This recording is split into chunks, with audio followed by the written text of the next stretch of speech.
الرجيم بسم الله الرحمن الرحيم وعنت الوجوه للحي القيوم وقد خاب من حمل ظلما ومن يعمل من الصالحات وهو مؤمن فلا يخاف ظلما ولا هضما وكذلك أنزلناه قرآنا عربيا وصرفنا فيه من الوعيد لعلهم يتقون ويحدث لهم ذكرا فتعالى الله الملك الحق ولا تعجل بالقرآن من قبل أن يقضى إليك وحيه وقل رب زدني علما صدق الله العظيم.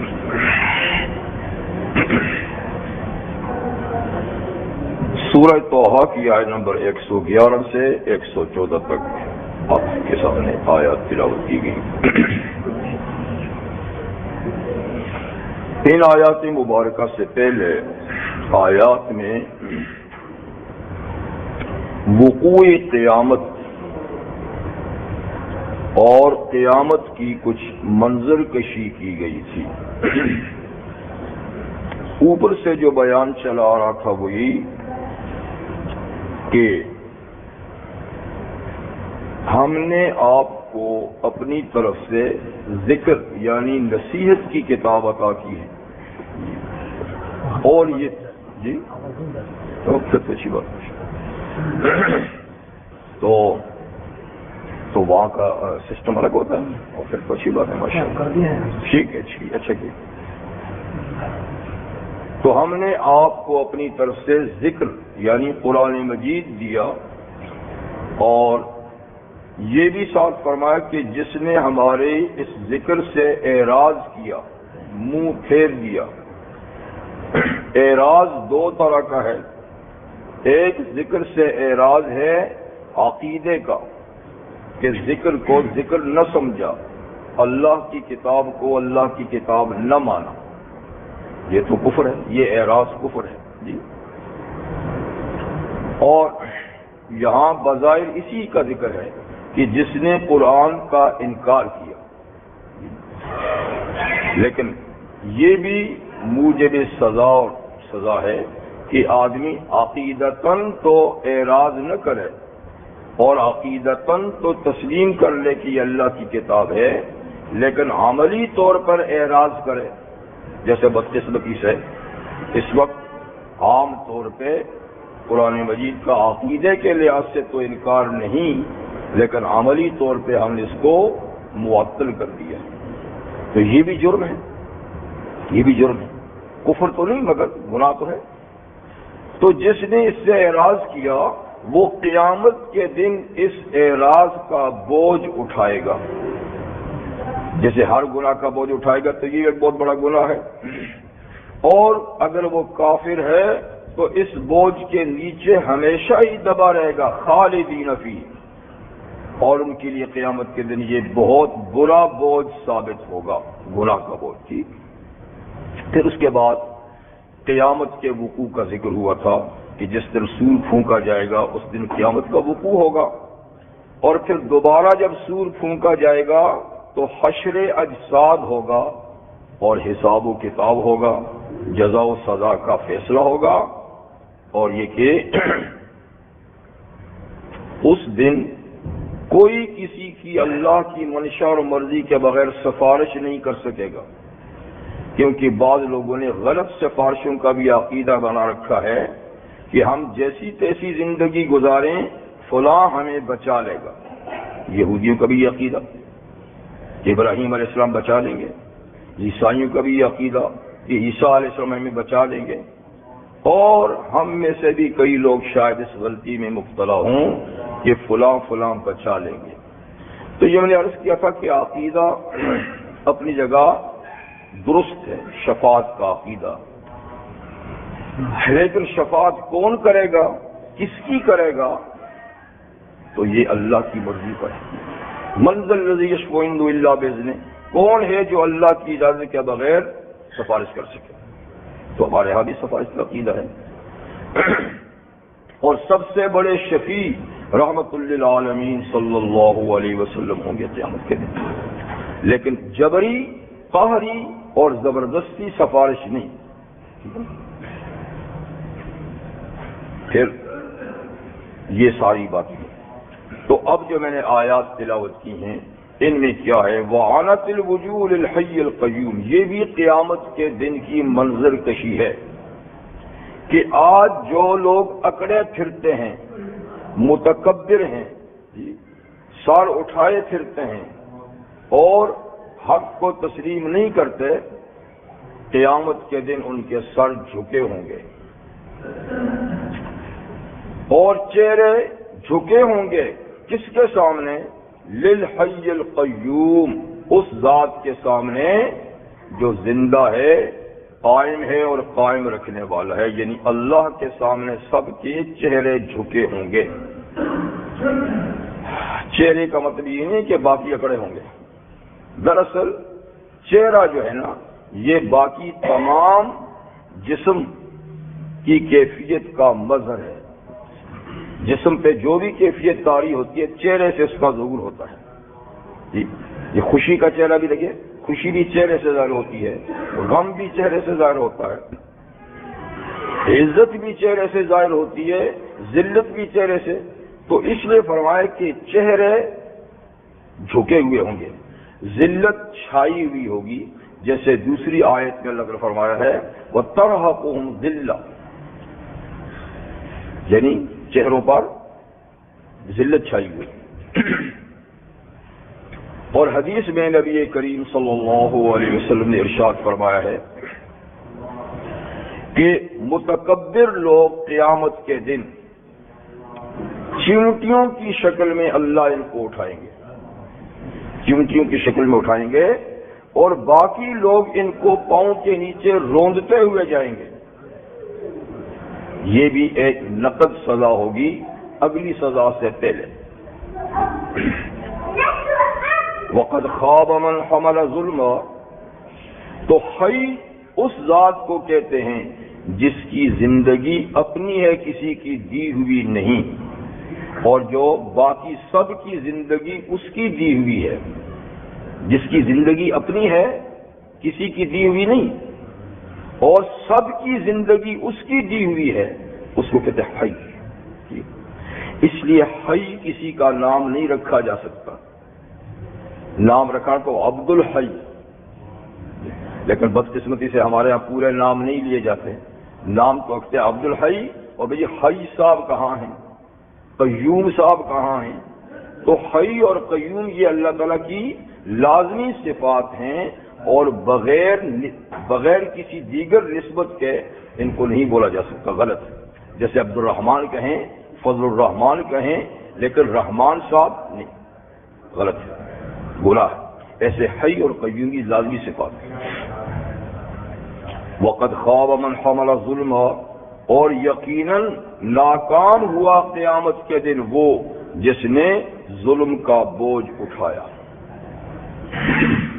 ظلم کہتے ہیں وضع الشیء بغیر محلی، کسی چیز کو اس کے ٹھکانے سے ہٹا کر دوسری جگہ میں رکھ دینا، اس کا نام ہے ظلم. تو امام بخاری رحم اللہ فرماتے ہیں ظلم دون ظلم، ظلم کے بھی درجات ہیں. کوئی ظلم بڑے ہیں، کوئی چھوٹے ہیں. تو ظلم میں سب سے بڑا ظلم جو ہے وہ شرک ہے. جیسے سورہ لقمان میں اللہ تعالیٰ فرمایا ان الشرک لظلم عظیم، شرک ظلم عظیم ہے. ایسے ہی اللہ تعالیٰ فرماتے ہیں دوسری آیت کریمہ میں والکافرون هم الظالمون، کافر ہی در حقیقت ظالم ہیں. تو کفر اور شرک یہ سب سے اونچا درجہ ہے ظلم کا، اور پھر اس کے نیچے حقوق العباد نہ ادا کرنا بھی ظلم ہے. اور کم سے کم درجہ بھی ظلم کا ہو سکتا ہے کہ کسی مستحب کام کو آپ ادا نہ کریں، تو یہ بھی ایک طرح کا ظلم ہے. لیکن اس پہ کوئی گناہ نہیں ہے، مستحب ہے نا. لیکن ظلم اس کو بھی کہیں، کیونکہ وضع شیء غیر محلی تو یہاں بھی ہے. ایک کام یوں کرنا باعث ثواب ہے اور یوں کرنا عذاب نہیں، لیکن آپ نے پھر بھی ایک چیز کو اپنی جگہ سے ہٹا دیا تو ظلم تو یہ ہو گیا. اس کی مثال یہ ہے کہ جیسے مسجد میں داخل ہونے کے آداب یہ ہیں کہ جب مسجد کے گیٹ پہ پہنچے تو دایاں پاؤں پہلے رکھیں اور دعا پڑھیں اللہ مفتح لی ابواب رحمتہ کا، اور جب مسجد سے نکلیں تو بایاں پاؤں پہلے رکھیں باہر اور دعا پڑھیں۔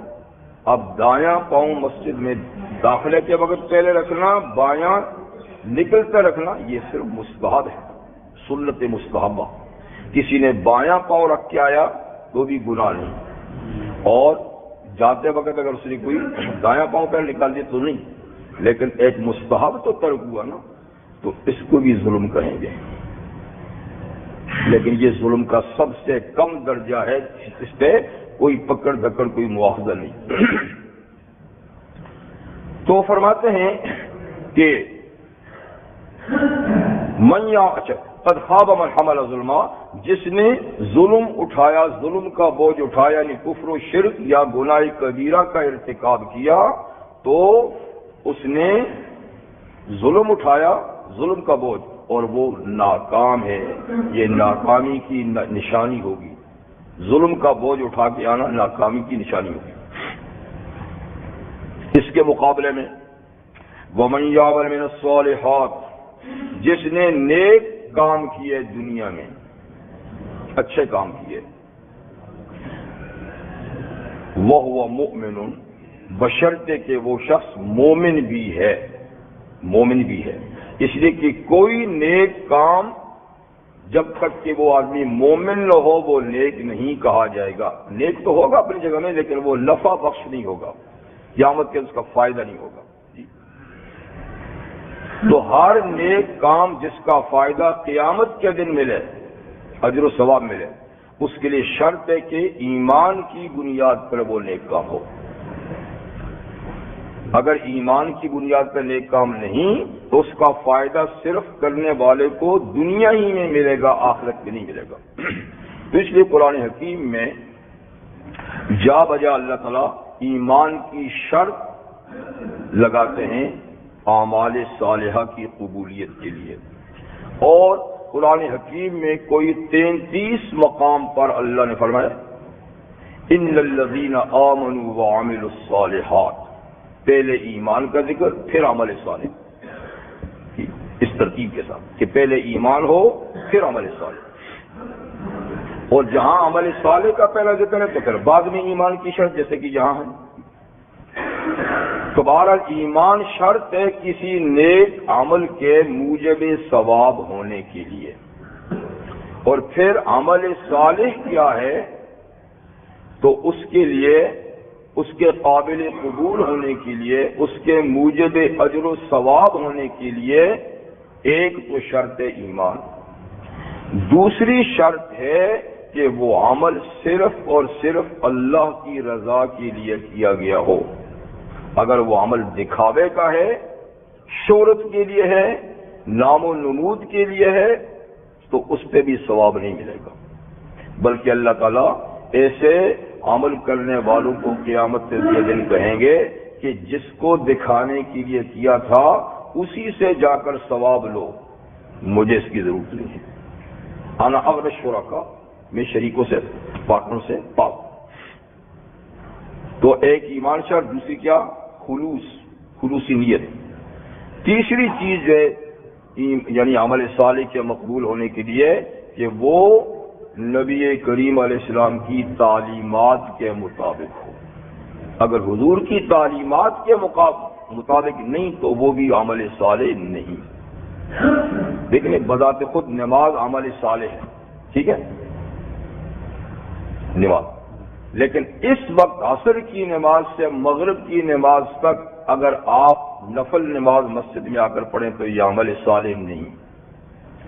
فجر کی نماز سے لے کر سورج نکلنے تک، جی، یا فجر ہونے سے سورج نکلنے تک نفل نماز عمل صالح نہیں۔ سورج نکلتے اور سورج سر پہ کھڑا ہو اور سورج ڈوب رہا ہو تو نماز عمل صالح نہیں، کوئی سجدہ بھی عمل صالح نہیں، حالانکہ عبادت تو وہی ہے، اس لیے کہ حضور کی تعلیمات کے خلاف۔ ایسے ہی عید کے دن آپ روزہ رکھ لیں، جی، عمل صالح نہیں۔ تو بہرحال عمل صالح کے لیے تین باتیں: ایمان، اخلاص، تعلیمات نبوی کے مطابق۔ تو جو لوگ عمل صالح لے کر آئیں گے قیامت کے دن، ولا یخاف ظلما ولا عدما، تو وہ نہ ظلم سے ڈریں گے جی ولا عدما۔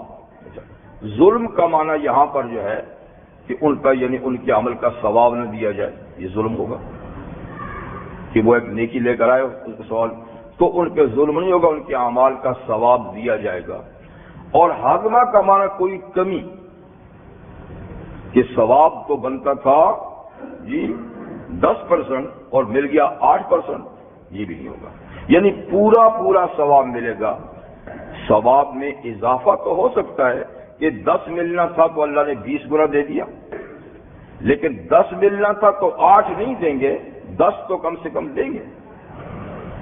تو یہ بھی نہیں ہوگا کہ اس کے نیک عمل کا کوئی ثواب ہی نہ دیا جائے، ظلم کیا جائے، یہ بھی نہیں ہوگا کہ یعنی اس مقدار معلوم سے کم دیا جائے، پورا پورا ثواب ملے گا۔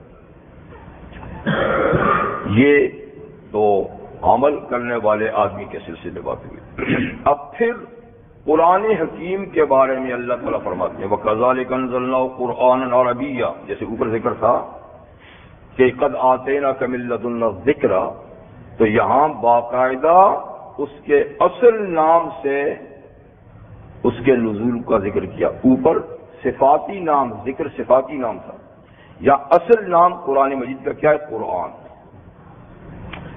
یا پھر فرقان، تو یا قرآن کے نام سے ایسے ہی ہم نے نازل کیا ہے اس کتاب کو قرآناً، قرآن بنا کر، قرآن نام دے کر، تو یہ اصلی نام ہے۔ اور قرآن قرات سے ہے، اور قرات کا معنی ہے پڑھنا، تو اس کتاب کا نام ہے پڑھی جانے والی کتاب، پڑھی جانے والی کتاب، اس کا نام ہی ہے پڑھی جانے والی کتاب قرآن۔ یہی وجہ ہے کہ اس کا یوں ہی پڑھنا بھی موجب ثواب ہے، اور ایک ایک حرف پر 10 نیکیاں ملتی ہیں، یعنی بغیر سمجھے بھی۔ سمجھ کے پڑھیں گے اور ثواب بڑھے گا، عمل کریں گے اور ثواب بڑھے گا، لیکن کم سے کم بشرطِ ایمان خالی تلاوت بھی ہو جائے نا، تو یہ بھی اجر و ثواب سے خالی نہیں۔ اور ہم نے اس کو قرآن نام سے نازل کیا ہے، تو کون سی زبان میں؟ عربین، عربی زبان میں، عربی زبان میں۔ قرآن مجید کی زبان کیا ہے؟ عربی زبان میں۔ اس لیے کہ جس نبی مکرم صلی اللہ علیہ وسلم پہ قرآن نازل کیا گیا ہے ان کی زبان عربی تھی، اور قرآن حکیم میں اللہ تعالیٰ نے سورہ ابراہیم میں فرمایا ہے کہ ہم نے ہر امت کے اندر نبی اس کا ہم زبان بھیجا ہے، اس قوم کی زبان کا نبی بھیجا ہے۔ تو چونکہ ابتدائی طور پہ عربوں میں قرآن مجید کا نزول ہوا اور رحمت للعالمین صلی اللہ علیہ وسلم عربی تھے، تو لازمی ہوا کہ ان کی زبان میں قرآن بھیجا جائے تاکہ وہ کیا ہو، آسانی کے ساتھ سمجھائیں، لوگ آسانی کے ساتھ سمجھیں۔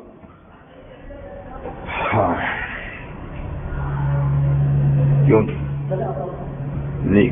کوئی بات تو نہیں ہے، کوئی بات نہیں۔ تو عربی زبان میں، اور یہ دیکھیے دنیا میں بے شمار زبانیں ہیں، کئی زبانیں ایسی بھی ہیں کہ زمانے کے گزرنے کے ساتھ ساتھ آل زبان ختم ہوئے تو زبانیں بھی ختم ہو گئی، اور نئی نئی زبانیں دنیا میں بھی آ رہی ہیں، لیکن عربی زبان میں اللہ نے قرآن کو اتار کر اس زبان کو دوام بخش دیا ہے۔ یعنی باقی ساری زبانیں ختم ہو سکتی ہیں، کسی بھی وقت ختم ہو سکتی ہیں، لیکن عربی زبان ختم نہیں ہوگی، اس لیے کہ قرآن جو عربی میں ہے، اور قرآن چونکہ ہمیشہ کے لیے ہے تو کم سے کم یہ زبان تو ہمیشہ کے لیے رہے گی۔ تو اس زبان میں خوبیاں بھی ماشاءاللہ اتنی ہیں کہ یہ ہر زمانے کا ساتھ دے سکتی ہے۔ اللہ نے اس کے اندر ایسی چاشنی بھی پیدا کی ہے کہ آدمی توجہ کرے تو اس کو آسانی کے ساتھ سیکھ سکتا ہے۔ یہ قرآن مجید کا اعجاز ہے۔ رحمت للعالمین صلی اللہ علیہ وسلم کے ارشاد ہے احب العرب للثلاث، کہ عربی زبان کو 3 وجہ سے محبوب سمجھو، پسند کرو، اس سے محبت کرو، اس سے لگاؤ رکھو۔ 3 وجہ سے، لأنی عربی، نمبر 1 اس لیے کہ میں تمہارا رہبر و رہنما، تمہارا نبی عربی ہوں، میری نسبت سے، یہ میری زبان ہے، میری نسبت سے اس سے پیار کرو۔ ایک وَكَلَامُ اللَّهِ فِي عَرَبِيٍّ، دوسری وجہ اس زبان سے محبت کرنے کی یہ کہ اللہ کی کلام عربی زبان میں آئی ہے۔ اور تیسری وجہ اس سے محبت رکھنے کی اور لگاؤ کی یہ ہے کہ کلام اہل الجنت عربی، جنتیوں کی زبان عربی ہوگی۔ جنت میں جائیں گے تو بس صرف ایک ہی زبان ہوگی اور عربی زبان ہوگی، اور جنت کی زندگی چونکہ دوامی ہے، ہمیشہ ہے، اس لیے عربی ہی ایک زبان ہے جو ہمیشہ رہے گی۔ تو خیر اللہ تعالیٰ نے فرمایا کہ میں نے قرآن کو عربی زبان، تو ہم نے اس کو قرآن نام سے عربی زبان میں نازل کیا ہے۔ وَصَرَّفْنَا فِيهِ مِنَ الْوَعِيدِ، اور ہم نے بار بار اس میں وعید، ڈراوا اس کو بار بار ذکر کیا، خوب ہم نے ڈرایا ہے نافرمانی کے کاموں سے۔ کیوں؟ لعلہم یتقون، تاکہ یہ لوگ بچیں گناہ سے اور اس کی سزا سے۔ او یحدث لهم ذکرا، یا ان کے اندر کوئی نصیحت کا مادہ پیدا ہو جائے اور نصیحت سے قبول کر لیں، تو اس لیے ہم نے اس کو بار بار سبحانک اللہم وبحمدک اشہد ان لا الہ الا انت استغفرک واتوب الیک۔ تو یہ آیت نمبر 113 انشاءاللہ پھر دوبارہ۔ اعوذ باللہ من الشیطان الرجیم، بسم اللہ الرحمن الرحیم۔ وعنت الوجوہ للحی القیوم وقد خاب من حمل ظلما ومن يعمل من الصالحات وهو مؤمن فلا يخاف ظلما ولا هضما وكذلك أنزلناه قرآنا عربيا وصرفنا فيه من الوعيد لعلهم يتقون ويحدث لهم ذكرا فتعالى الله الملك الحق ولا تعجل بالقرآن من قبل أن يقضى إليك وحيه وقل رب زدني علما وَلَقَدْ عَهِدْنَا إِلَىٰ آدَمَ مِن قَبْلُ فَنَسِيَ وَلَمْ نَجِدْ لَهُ عَزْمًا وَإِذْ قُلْنَا لِلْمَلَائِكَةِ اسْجُدُوا لِآدَمَ فَسَجَدُوا إِلَّا إِبْلِيسَ أَبَىٰ فَقُلْنَا يَا آدَمُ إِنَّ هَٰذَا عَدُوٌّ لَّكَ وَلِزَوْجِكَ فَلَا يُخْرِجَنَّكُمَا مِنَ الْجَنَّةِ فَتَشْقَىٰ إِنَّ لَكَ أَلَّا تَجُوعَ فِيهَا وَلَا تَعْرَىٰ وَأَنَّكَ لَا تَظْمَأُ فِيهَا وَلَا تَضْحَىٰ صدق اللہ العظیم۔ سورہ طٰہٰ کی آیت نمبر 111 سے 119 تک آیات آپ کے سامنے اس وقت تلاوت کی گئی۔ جیسے کہ آپ کو معلوم ہے کہ یہ سورہ طٰہٰ، جس کا بیشتر حصہ، زیادہ حصہ حضرت موسیٰ علیہ السلام اور فرعون کے ساتھ کشمکش کے سلسلے میں نازل ہوا ہے، ان کی تشریف آوری اور فرعون سے مکالمہ اور گفتگو، اور پھر اس کے بلائے ہوئے جادوگروں سے مقابلہ اور جادوگروں کا ایمان لا کر موسیٰ علیہ السلام کا اس کے مقابلے میں فتح پانا اور اس کا ناکام ہونا، اور اس کے بعد پھر موسیٰ علیہ السلام کا اپنی قوم کو مصر سے نکال باہر کرنا اللہ کے حکم سے، اور پھر اس کے بعد ایک اور ابتلاء اور آزمائش میں قوم کا پڑنا کہ موسیٰ علیہ السلام جب کتاب لینے کے لیے کوئی دور گئے تو قوم پیچھے سے ایک بڑی تعداد ان کی سامری کے کہنے پہ بچڑے کی پوجا پہ لگ گئی، تو موسیٰ علیہ السلام تشریف لائے، ناراضگی کا اظہار کیا، بہرحال اس کو قوم سے نکال دیا سامری کو، اور باقی قوم کو توبہ کا حکم دیا، اور ان کی توبہ یہ تھی کہ جنہوں نے بچڑے کی پوجا کی ہے وہ قتل ہونے کے لیے تیار ہو جائیں، تو لوگ تیار ہو گئے اور بڑی تعداد ان کی قتل ہوئی، توبہ قبول ہوئی۔ یہ سارا سلسلہ جو تفصیل سے واقعہ بیان ہوا، تو اس میں نبی کریم صلی اللہ علیہ وسلم کے لیے تسلی کا مضمون بیان ہوا کہ آپ کے ساتھ جو معاملہ مخالفین کا ہے، تو موسیٰ علیہ السلام کے ساتھ مخالفین کا بھی ایسا معاملہ رہا، تو آپ پچھلے انبیاء کرام کے واقعات سے یعنی تسلی حاصل کریں، اور مشکلات کے باوجود یعنی اللہ کے پیغام کو پہنچاتے رہیں، نتیجہ یہ ہوگا کہ کامیابی آپ کو حاصل ہوگی۔ اس کے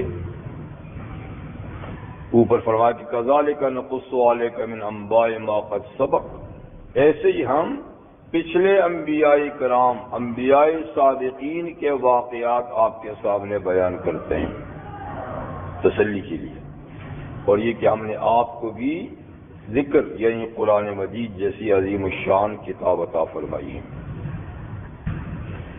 پھر یہ کہ فرمایا جو قرآن مجید سے اعراض کرے گا، منہ پھیر دے گا، تو قیامت کے دن یہ اتنے بڑے بوجھ کو اٹھائیں گے، قرآن مجید کے انکار کا جو گناہ ہے اس کا بوجھ اٹھا کر یہ لوگ قیامت کے دن آئیں گے، اور یہ بہت برا بوجھ ہوگا۔ پھر آگے کچھ قیامت کا ذکر کیا کہ قیامت کیسے آئے گی جی، تو اسی سلسلے میں قیامت ہی کے واقعات میں آج کی کچھ شروع کی آیات بھی ہیں کہ جب قیامت بپا ہوگی تو وَعَنَتِ الْوُجُوهُ لِلْحَيِّ الْقَيُّومِ، یعنی آج تو جو لوگ حق بات کا انکار کرتے ہیں، حق بات کو قبول نہیں کرتے، تو اس میں سب سے بڑی رکاوٹ ان کا غرور اور تکبر ہوتا ہے۔ جن لوگوں میں غرور اور تکبر ہے وہی حق بات یعنی قبول نہیں کرتے، لیکن ان متکبرین کو معلوم ہونا چاہیے کہ یہ تکبر صرف یہیں تک محدود ہے، یہاں سے آگے جب گئے تو انتہائی ذلت اور رسوائی کا سامنا کرنا پڑے گا۔ یعنی جو لوگ اس وقت اس دنیا میں غرور اور تکبر کے پتلے بنے ہوئے ہیں، چاہے وہ غرور دولت کے ذریعے سے ان کو حاصل ہوا یا وہ غرور علم کے ذریعے سے حاصل ہوا یا وہ غرور کسی عہدے اور منصب کے لحاظ سے ملا، کیونکہ انہی چیز سے آدمی میں غرور پیدا ہوتا ہے نا، یا دولت غرور پیدا کرتی ہے، یا علم کی بہتات غرور پیدا کرتی ہے، یا کوئی عہدہ اور منصب غرور پیدا کرتا ہے۔ تو جو لوگ یعنی غرور کے پتلے یہاں بنے ہوئے ہیں اور منہ پھلا پھلا کر لوگوں سے باتیں کرتے ہیں اور اکڑ اکڑ کے زمین پہ چلتے ہیں، ان کو یہ بات معلوم ہونی چاہیے کہ یہ عارضی چیز ہے۔ جب یہاں سے جائیں گے تو جو جتنا بڑا مغرور اور متکبر ہوگا اتنا ہی ذلیل اور خوار ہوگا۔ نبی کریم علیہ الصلوۃ والسلام کا ارشاد ہے کہ یحشر المتکبرون کامثال الذر یوم القیامہ ترہق وجوہہم الذلۃ والصغار او کما قال علیہ الصلوۃ والسلام، کہ قیامت کے دن متکبر لوگ چمٹیوں کی شکل میں اٹھائے جائیں گے، قبروں سے اٹھیں گے تو اس جسم میں نہیں ہوں گے بلکہ چمٹیوں کے جسم میں ان کی روح ڈالی جائے گی، چمٹیوں کی جی کامثال الظل، اور یہ کہ ان کے چہروں پر ذلت اور رسوائی چھائی ہوئی ہوگی، اور محشر کے میدان تک وہ اور لوگوں کے قدموں میں روندے ہوئے جائیں گے۔ یہ تو ابتدائی معاملہ ہوگا، اور پھر آگے چل کر جو ان کے ساتھ پیش آئے گی وہ تو الگ بات ہے۔ وعنت الوجوہ، اور پست ہو جائیں گے، جھک جائیں گے چہرے۔ چہروں کا مطلب یہ نہیں کہ صرف چہرے ہی جھک جائیں گے اور باقی کھڑے رہیں گے، مطلب یہ کہ پورے کا پورا جسم ہی جھکا ہوگا اور زمین کے ساتھ ملا ہوا ہوگا چمٹیوں کی شکل میں۔ لیکن چہرے کا ذکر اس لیے کیا کہ انسان کا تکبر یا عاجزی چہرے ہی سے ہی ظاہر ہوتی ہے، باقی جسم سے نہیں، چہرہ ہی اس سے پتہ چلتا کہ یہ اس میں غرور ہے، اس میں تکبر ہے، اس میں خوشی ہے، یا اس میں ناراضگی ہے، اس میں ذلت ہے۔ تو چہرہ پورے جسم کے حالات کو بتاتا ہے، اس لیے چہروں کا ذکر کیا کہ وعنت الوجوہ، اور قیامت کے دن متکبرین کے چہرے کیسے ہوں گے؟ پست اور جھکے ہوئے ہوں گے، جو آج اکڑے ہوئے ہیں۔ اور کس کے سامنے پست ہوں گے؟ للحی القیوم، اس ذات کے سامنے پست ہوں گے جو حی اور قیوم ہے، جس کے نام، جس کی صفات حی اور قیوم ہے۔ حی اللہ تعالیٰ کے مخصوص ناموں میں سے ہیں جو کسی دوسرے پہ یہ لفظ نہیں بولا جا سکتا، جیسے رحمان، جیسے رزاق، جیسے قہار، جیسے جبار۔ یہ نام بغیر کسی اور نسبت کے کسی پہ بولنے جائز نہیں، لیکن بدقسمتی سے ہمارے ہاں یہ بولے جاتے ہیں کیونکہ یہ مخصوص صفات ہے، تو اس میں سے حی ہے، کیونکہ حی اس ذات کو کہتے ہیں جس کی زندگی اپنی ہے، کسی کی دی ہوئی نہیں، اور جس کی زندگی ہمیشہ کی ہے، ختم بھی نہ ہوگی، اور جو اوروں کو زندگی دیتا ہے، تو اوروں کو زندگی دیتا ہے تو وہ ان سے زندگی لیتا بھی ہے، لیکن اپنی زندگی کسی کی دی ہوئی نہیں، اس لیے وہ ہمیشہ رہتا ہے۔ حی، تو حی کا معنی بذات خود زندہ، اوروں کو زندگی دینے والا، یہ فقط اللہ کی صفت ہے۔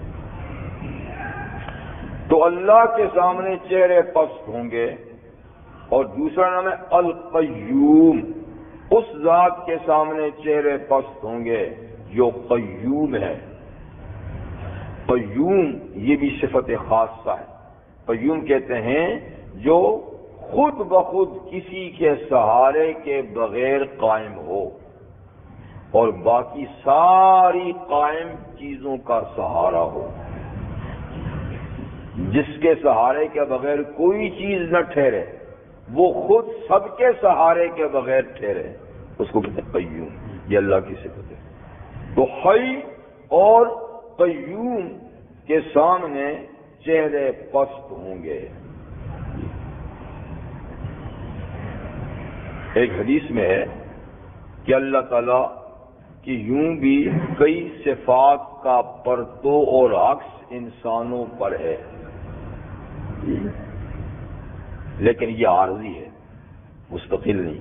لیکن جب جنت میں چلے جائیں گے تو اللہ تعالیٰ کئی اپنی صفات مستقل طور پہ بندوں کو دیں گے، ان میں حی اور قیوم کی صفات بھی دیں گے قیامت، یعنی جنت میں جانے کے بعد۔ اور حدیث میں ہے کہ جب جنتی جنت میں چلے جائیں گے تو اللہ ان کے نام ایک لیٹر ایشو کریں گے، اللہ کی طرف سے لیٹر آئے گا، ہر جنتی کے پاس لیٹر پہنچ جائے گا۔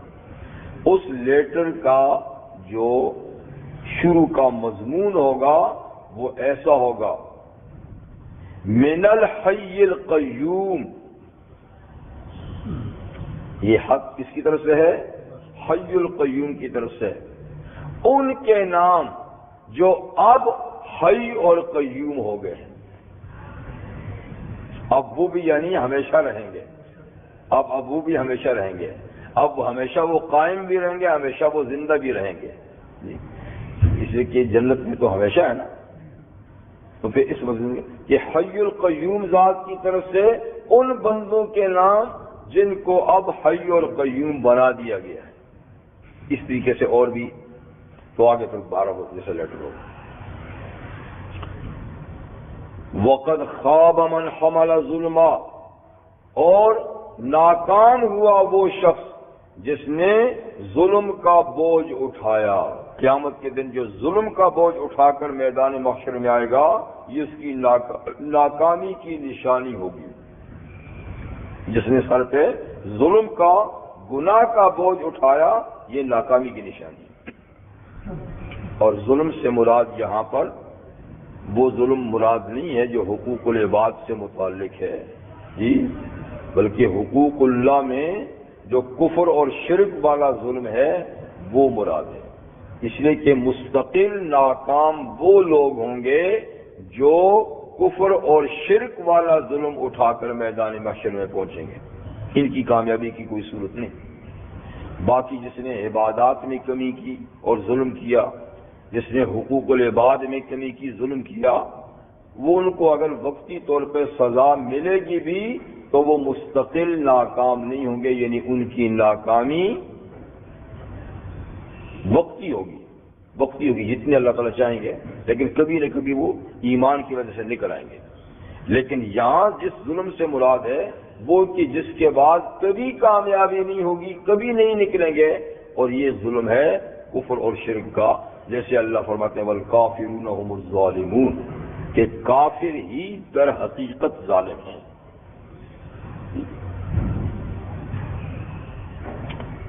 یہ تو کافروں کا معاملہ ہوگا قیامت کے دن. اب مومنوں کا معاملہ, وَمَن يَعْمَلْ مِنَ الصَّالِحَاتِ وَهُوَ مُؤْمِنٌ, اور وہ شخص جنہوں نے نیک کام کیے, وہ لوگ جنہوں نے نیک کام کیے. نیک کام یعنی اللہ تعالیٰ کی طرف سے مقررہ عبادات انہوں نے انجام دی. تو نیکیوں کے تو کئی ابواب ہیں, لیکن ان میں مرکزی نوعیت کی نیکیاں 4 ہیں: نماز, روزہ, حج, زکوٰۃ. یہ مرکزی نوعیت کے ہیں جو فرائض اسلام یا ارکان اسلام کہلاتے ہیں, اور باقی اس کے ساتھ اور بھی نیکیاں ہیں. تو جس شخص نے نیک عمل انجام دیے, لیکن نیک عمل سے مراد یہ کہ وہ مؤمن, اس حال میں کہ وہ با ایمان بھی تھا. اس لیے کہ بے ایمان آدمی اگر نیک کام کرے تو اس کی کوئی وقت نہیں ہوگی اور اس کی کوئی قدر و قیمت قیامت کے دن نہیں ہوگی. یعنی ایمان کے بغیر اگر آدمی پابندی سے 5 نمازیں پڑھتا ہے, پابندی سے روزے رکھتا ہے, حج بھی کرتا ہے, زکاتیں بھی دیتا ہے, اور نیکی بھی کرتا ہے, پر ایمان ٹھیک نہیں, تو اس کے اعمال صالح نہیں. اس لیے کہ اعمال صالحہ کے قابل قدر اور قابل قیمت ہونے کے لیے شرط ہے کہ ایمان ٹھیک ہو. اسی لیے انبیاء کرام سب سے پہلے ایمان کی تصحیح کراتے ہیں, پھر اس کے بعد اعمال. ایسے ہی ہمارے صالحین نیک لوگ جو ہیں, بزرگان دین بھی ہیں, تو سب سے پہلے کسی کو بیعت کرتے ہیں تو اس سے پہلے توبہ کراتے ہیں. وہی پچھلی خطاؤں سے, گناہوں سے, بدعقیدگی سے توبہ کرو, تجدید ایمان کرو, پھر اس کے بعد بتاتے کہ یہ نہیں کہ کرو. نبی کریم علیہ الصلوۃ والسلام نے حضرت معاذ بن جبل رضی اللہ عنہ کو گورنر بنا کر بھیجا یمن کا. یہ آخری گورنر تھے جو حضور نے بھیجے, اور دیر تک, دور تک حضور علیہ السلام ان کو رخصت کرنے کے لیے بھی ساتھ گئے. اس حال میں گئے کہ گورنر صاحب تو سواری پہ بیٹھے ہوئے تھے اور حضور علیہ السلام ساتھ پیدل جا رہے تھے,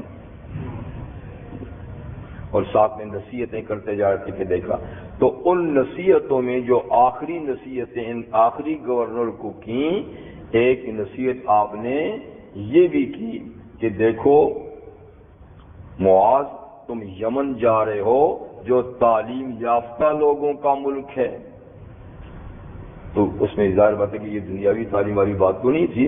اس زمانے میں جو بھی تعلیم ہوتی تھی اچھی یا بری یا صحیح یا غلط وہ دینی ہی ہوتی تھی. مطلب ہے کہ وہ وہاں پر یہودی آباد جو با علم لوگ ہیں تو ان کو سب سے پہلے جا کر ایمان کی دعوت دینا.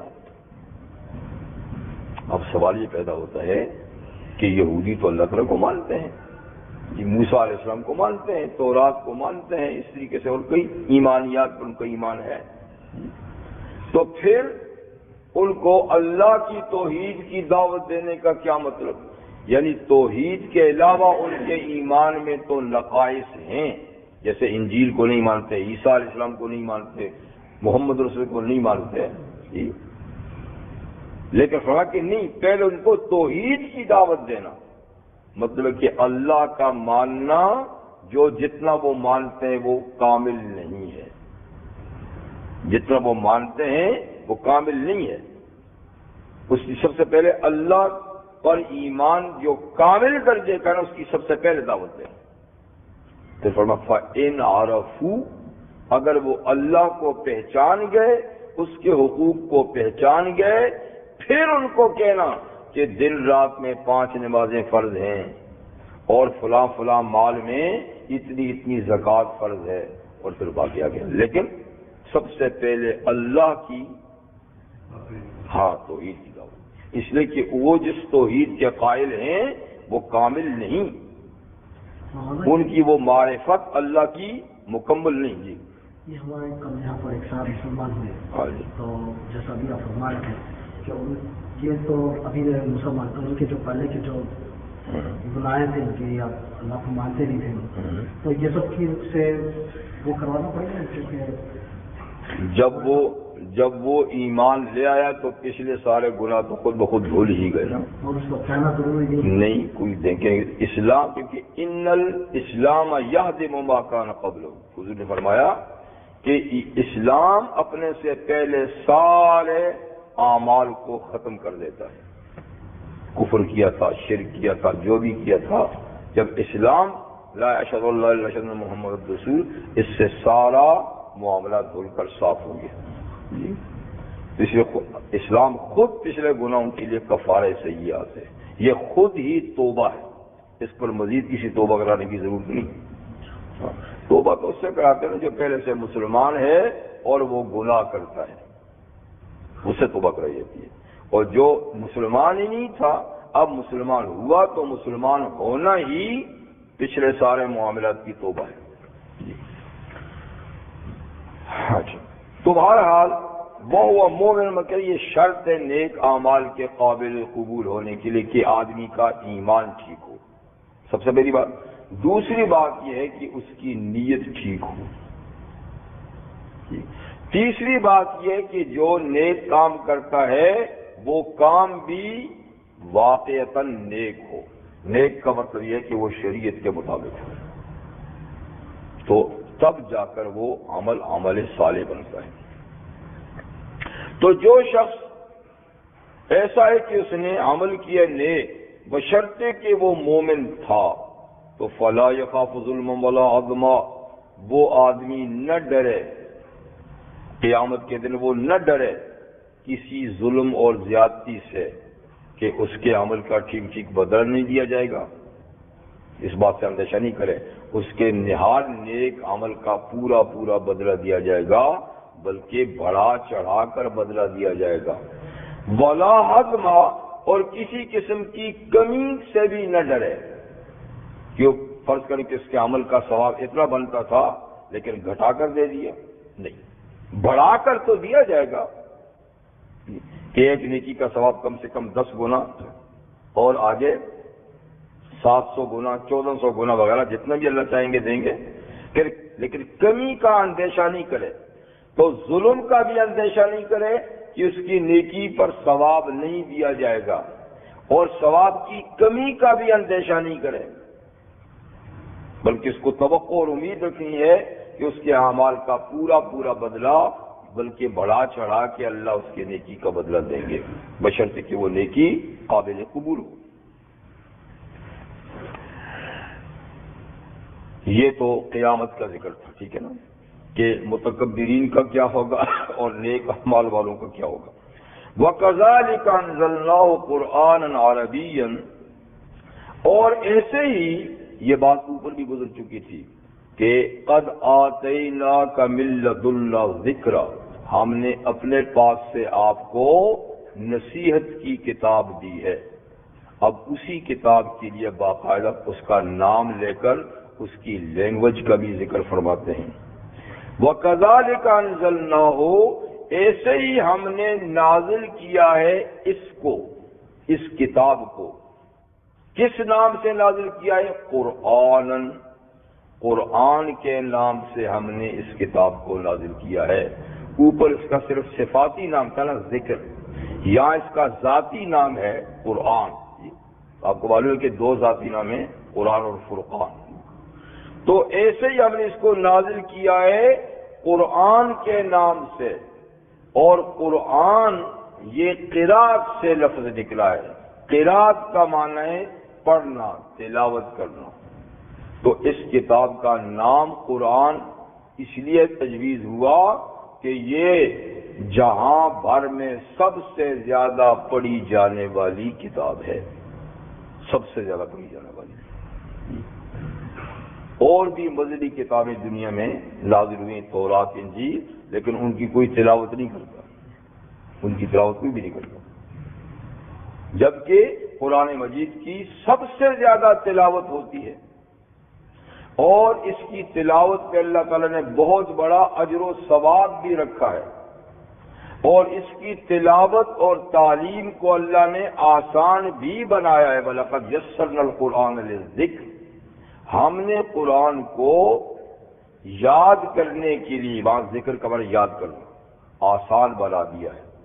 ہر ملک کا آدمی، چاہے اس کی زبان عربی ہے یا اس کی کوئی بھی زبان ہے، کسی بھی ملک کا آدمی ہے، چھوٹا ہے بڑا ہے، مرد ہے عورت ہے، ہر عمر کا اگر وہ قرآن مجید کو یاد کرنا چاہے تو بآسانی یاد کر سکتا ہے۔ یہ اس کتاب کا معجزہ ہے، ورنہ کسی دوسری زبان کی کوئی کتاب، چاہے کتنی ہی دلچسپ کتاب کیوں نہ ہو، وہ یاد نہیں ہوتی۔ اگر کوئی من چلا کوئی کتاب یاد کر کے دکھا ہی دے تو چند دنوں کے بعد اس کے حافظے سے وہ نکل جائے گی، رہے گی نہیں۔ بولنا تو مطلب کہ تورات بھی لوگوں نے یاد کی ہوگی، جی، انجیل بھی تو کسی نے یاد کی ہوگی، لیکن آج کوئی اس کا حافظ ہے دنیا میں؟ صرف قرآن مجید ہے کہ ہر دنیا کے کونے میں، ہر قوم کے، ہر قسم کے، ہر ملک کے لوگ جو ہیں ان کے اندر بے شمار اس کے حفاظ ہیں۔ تو یہ بھی اس کی معجزانہ شان ہے کہ اللہ نے اس کے یاد کرنے کو، پھر اس کی تعلیم کو بھی آسان بنا دیا۔ تو مطلب ہے کہ یہ دنیا میں سب سے بڑی پڑھی جانے والی کتاب ہے۔ اگر کوئی بڑی سی بڑی حکومت ایسی ٹیم تشکیل دے کہ وہ یہ اندازہ لگائے کہ دنیا میں کتنا قرآن پڑھا جاتا ہے، تو وہ تعداد بتانے میں فیل ہو جائے گی۔ وہ ٹھیک اس کی تعداد نہیں بتا سکتے، اس لیے کہ قرآن تو جنگلوں میں بھی پڑھا جاتا ہے۔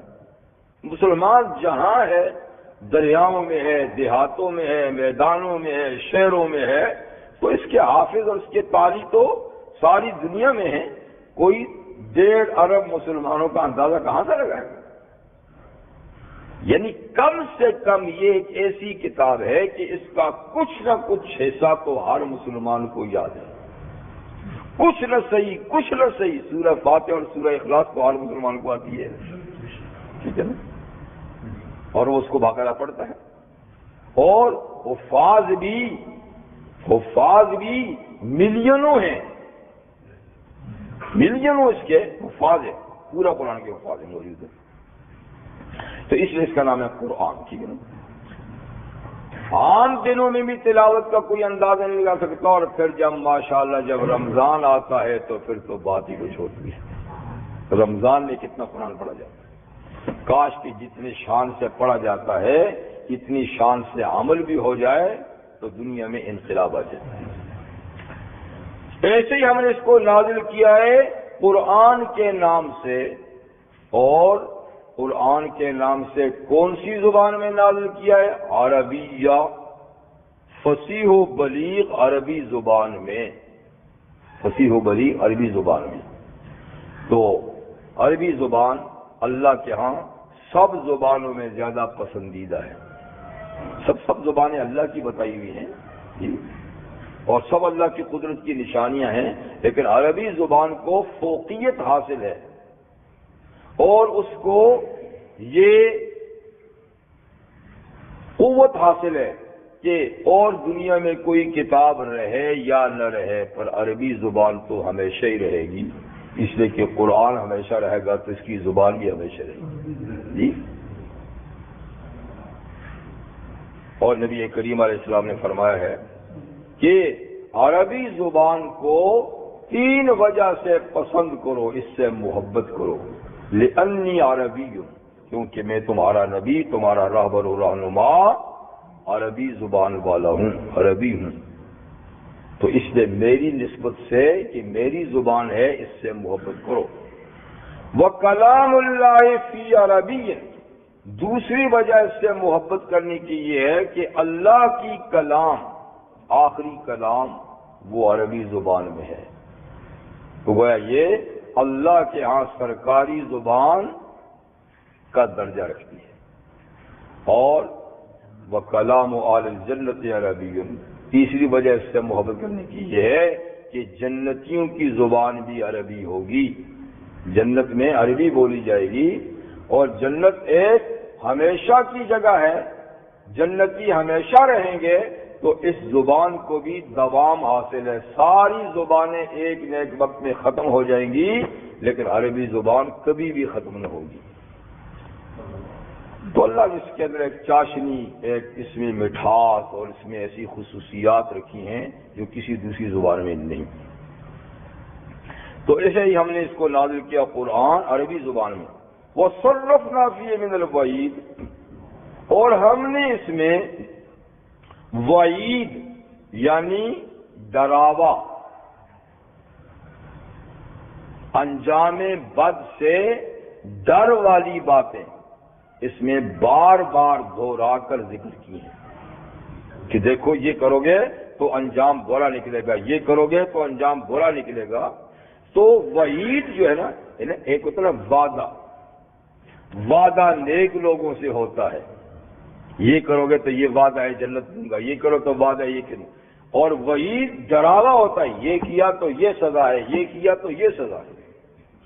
تو وعدہ بھی اللہ نے قرآن میں بار بار کیا ہے نیک اعمال کا، اس کی جزا کا، اور وعید بھی بار بار اللہ تعالی نے ذکر کیے کہ برے اعمال کا نتیجہ دیکھو یہ ہوگا، یہ ہوگا، یہ ہوگا۔ یہ کیوں؟ لعلہم یتقون، اس لیے کہ شاید بار بار کی وعید سن کر یہ لوگ گناہوں سے بچیں، کیونکہ ایک دو دفعہ ایک بات کہہ دی جائے تو کہہ سکتے ہیں کہ او جی کہی تھی لیکن ہم بھول گئے، او جی یاد نہیں رہی، لیکن بار بار جب دہرایا جاتا ہے ایک چیز کو تو اب کو یہ نہیں کہہ سکتا کہ میں بھول گیا تھا، مجھے یاد نہیں رہی۔ لعلہم یتقون، شاید کہ یہ لوگ گناہوں سے بچیں، او یحدث لهم ذکرا، یا بار بار کی وعید ان کے اندر نصیحت پیدا کر لے کہ یہ نصیحت قبول کر لیں۔ فتعال اللہ الملک الحق، یہ اس لیے کہ اللہ بہت بلند و بالا ہے، جس کی طرف سے یہ نصیحت آئی، یہ کتاب نازل ہوئی، جس کی نے یہ شریعت بھیجی، وہ بہت بڑا ہے، اور الملک الحق، وہ سچ مچ بادشاہ ہے، کنگ ہے، باقی تو بیچارے نام کے ہیں۔ صحیح معنی میں ملک حق، سچ مچ بادشاہ، حاکم، مالک، مالک الملک، وہ اللہ کی ذات ہے. تو یہ اس کی کتاب ہے، اس کا قانون ہے. لیکن کتنی ظلم کی بات ہے کہ سچے بادشاہ کا قانون تو طاقچوں میں پڑا ہوا ہے اور جھوٹے اور دغا بازوں کے بنائے ہوئے قانون چل رہے ہیں. ٹھیک ہے نا؟ کھرا سکہ تو اٹھا کر تاج میں رکھا ہوا ہے اور کھوٹے سکے چل رہے ہیں. تو پھر دنیا میں امن کیسے قائم ہوگا؟ خیر کہاں سے آئے گی؟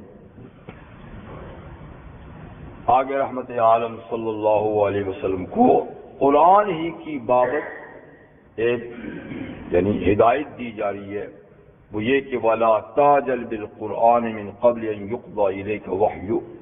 اے محمد صلی اللہ علیہ وسلم، آپ قرآن پڑھنے میں جلدی مت کیجئے اس سے پہلے کہ وہ وحی پوری ہو جائے.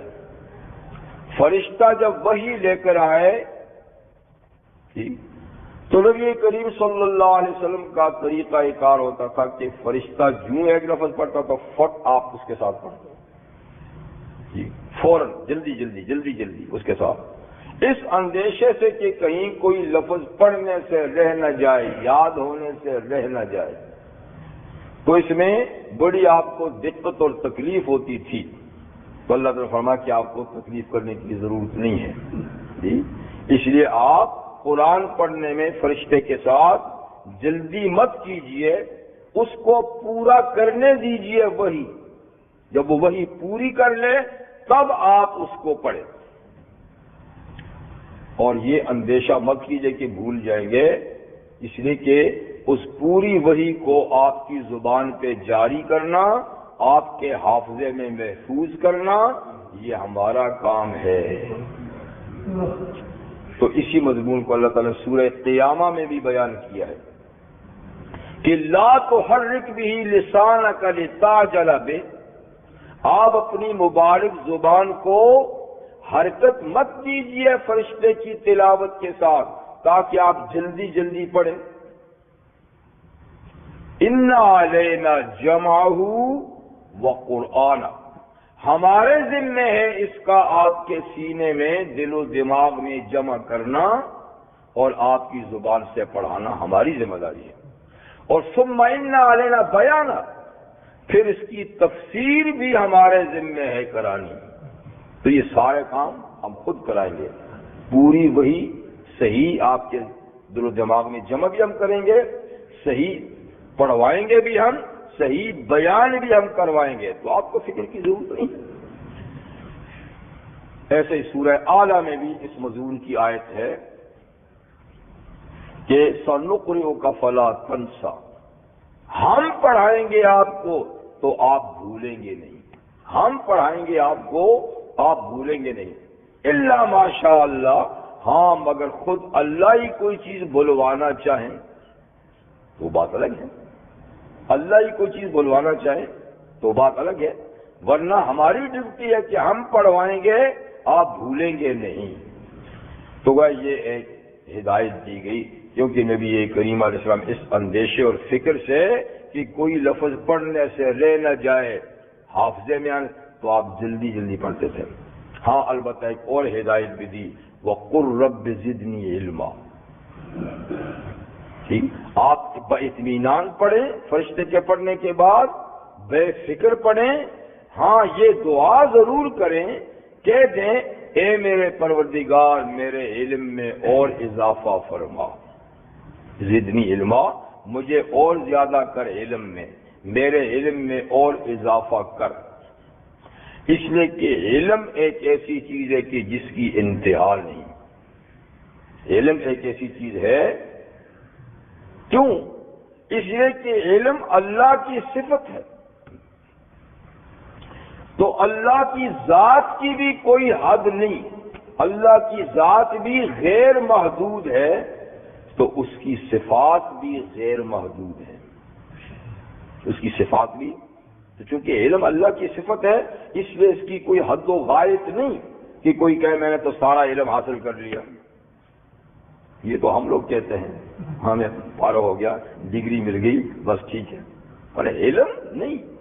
اسی لیے حضور نے فرمایا اطلب العلم من المہد الی اللحد، ماں کی گود سے قبر کے دھانے تک علم حاصل کرتے رہو، پھر بھی بات ختم نہیں ہوگی۔ تم ختم ہو جاؤ گے، پیدا ہو کر وہاں چلے جاؤ گے، علم نہیں ختم ہوگا۔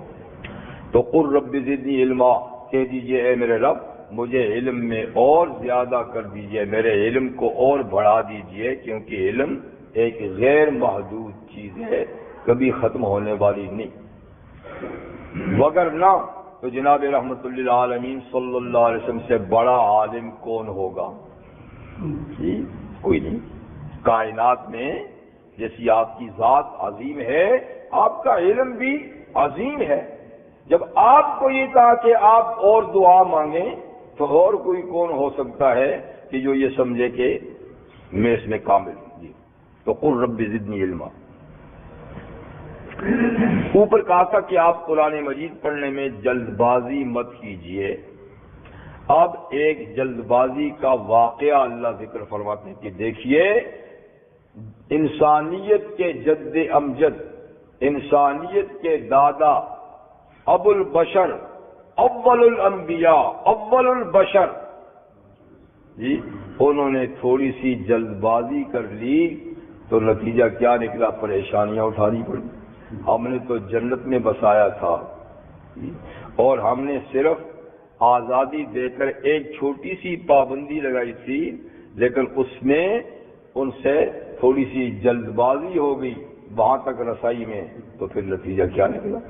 تو اس لیے کسی کام میں بھی جلد بازی نہیں کرنی چاہیے۔ جی یہ نیکی کے کام میں تو کرنی چاہیے، لیکن عام معاملات میں اسی لیے حدیث میں فرمایا گیا نا الطوعۃ من الرحمن والعجلۃ من الشیطان، آہستگی، ٹھہر ٹھہر کے کام کرنا یہ رحمان کی صفات میں سے ہے۔ اللہ کو کن کہیں تو سب کچھ ہو جاتا ہے، لیکن اس کے باوجود اللہ تعالیٰ جتنے کام ہیں ان میں بہت کم ایسے ہیں جو کن سے وجود میں لائے۔ کتنے بڑے بڑے عظیم کام ہیں جن کو آہستہ آہستہ وجود میں لایا، اور اس کی ایک مثال یہ کہ زمین و آسمان کو 6 دنوں میں بنایا، وہ تو کن سے بھی بنا سکتے تھے۔ جی دیکھیے باقی چیزیں، پودے پیدا ہوتے ہیں، درخت پیدا ہوتے ہیں تو رفتہ رفتہ بڑھتے بڑھتے کہیں پہنچتے ہیں، وہ تو کن سے بھی۔ بچہ پیدا ہوتا ہے تو جوان ہونے تک، بوڑھا تک برسوں لگ جاتے ہیں، ورنہ تو وہ کن سے بھی اس مقام پہ پہنچا دیتے۔ تو کائنات کی کتنی چیزیں ہیں جو ٹھہراؤ کے ساتھ منزل کی طرف جاتی ہیں، تو اس میں انسانوں کے لیے تعلیم ہے کہ تم بھی ٹھہر ٹھہر کے سوچو بچار کے ساتھ کام سر انجام دو، جلد بازی سے نہیں۔ جیسے شیطان کو کہتا سجدہ کر، فوراً نہیں کرتا، وہ سوچتا تو صحیح بھائی کس کا حکم ہے، اور نہ کرنے کا کیا انجام نکلے گا۔ تو ایک دم جلد بازی میں آ کر سجدے سے انکار کیا تو نتیجہ کیا نکلا؟ لاکھوں برس کی عبادت غارت ہو گئی۔ تو بسا اوقات جلد بازی سے اتنے بڑے نقصانات ہوتے ہیں۔ تو خیر آدم علیہ السلام سے بھی تھوڑی سی جلد بازی ہو گئی، اتنی سی ہو گئی کہ جنت کے راحت کے مقام سے دنیا کے مشقت کے کام جہان میں آنا پڑ گیا۔ وَلَقَدْ عَهِدْنَا إِلَىٰ آدَمَ، اور ہم نے عہد لیا تھا آدم سے، ہم نے عہد لیا تھا، ایگریمنٹ کیا تھا اس سے، آدم علیہ السلام سے۔ کب؟ من قبل، پہلے، یہ پہلے کی بات ہے، جب ان کو وجود بخشا، جب ان کو خلافت کا تاج پہنایا، عزت دی، فرشتوں کو مسجود بنایا، تو ہم نے پھر اس کو کیا کیا؟ جنت میں بسایا، اور ہم نے ان سے ایک عہد لیا کہ جنت میں آزادی سے رہو سہو، میاں بیوی دونوں، بغیر مشقت کے کھاؤ پیو، لیکن ایک درخت کے قریب نہیں آنا، یہ عہد لیا تھا۔ فنسیا، بھول گئے، اس لیے گناہ نہیں، اس لیے یہ گناہ، اس کو آگے گناہ کہا ہے پھر، اور اس پہ ڈانٹ ڈپٹ بھی ہوئی، اس پہ توبہ بھی کرائی گئی، توبہ قبول بھی ہوئی، لیکن یہ ان کے عالی مقام کی وجہ سے سب کچھ ہوا، ورنہ یہ گناہ نہیں تھا۔ اس لیے کہ گناہ کی تعریف یہ ہے جو قصد و ارادے سے کیا جائے، جو کام قصد و ارادے سے نہ ہو، بھول اور غلطی سے ہو، وہ گناہ نہیں۔ تو اللہ نے خود ہی کے لیے فنسیہ، آدم بھول گئے، تو جب بھول جائے تو وہ گناہ نہیں ہوتا۔ وہ اور پھر تاکید وَلَمْ نَجِدْ لَهُ عَزْمًا، ہم نے آدم میں قصد و ارادہ نہیں پایا تھا کہ انہوں نے قصد و ارادے سے یہ کام کر لیا، بس بھول گئے، غلطی سے یہ کام ہو گیا۔ لیکن چونکہ وہ ہمارے خلیفہ تھے، مقام بڑا عالی تھا، تو جو جتنا قریبی ہوتا ہے اس کی معمولی فروغ گزاشت بھی بڑی سمجھی جاتی ہے، اس لیے ان سے پوچھ گچھ ہوئی، ورنہ یہی کام عام لوگ کرے تو ہم پوچھتے بھی نہیں ہیں، بھول گئے تو بھول گیا تو ٹھیک ہے جی، لیکن بڑوں سے پوچھا جاتا ہے تم بھولے کیوں ہو، تمہارا مقام کیا ہے، ان سے پوچھا جاتا ہے۔ تو ہم نے ان میں عزم نہیں پایا۔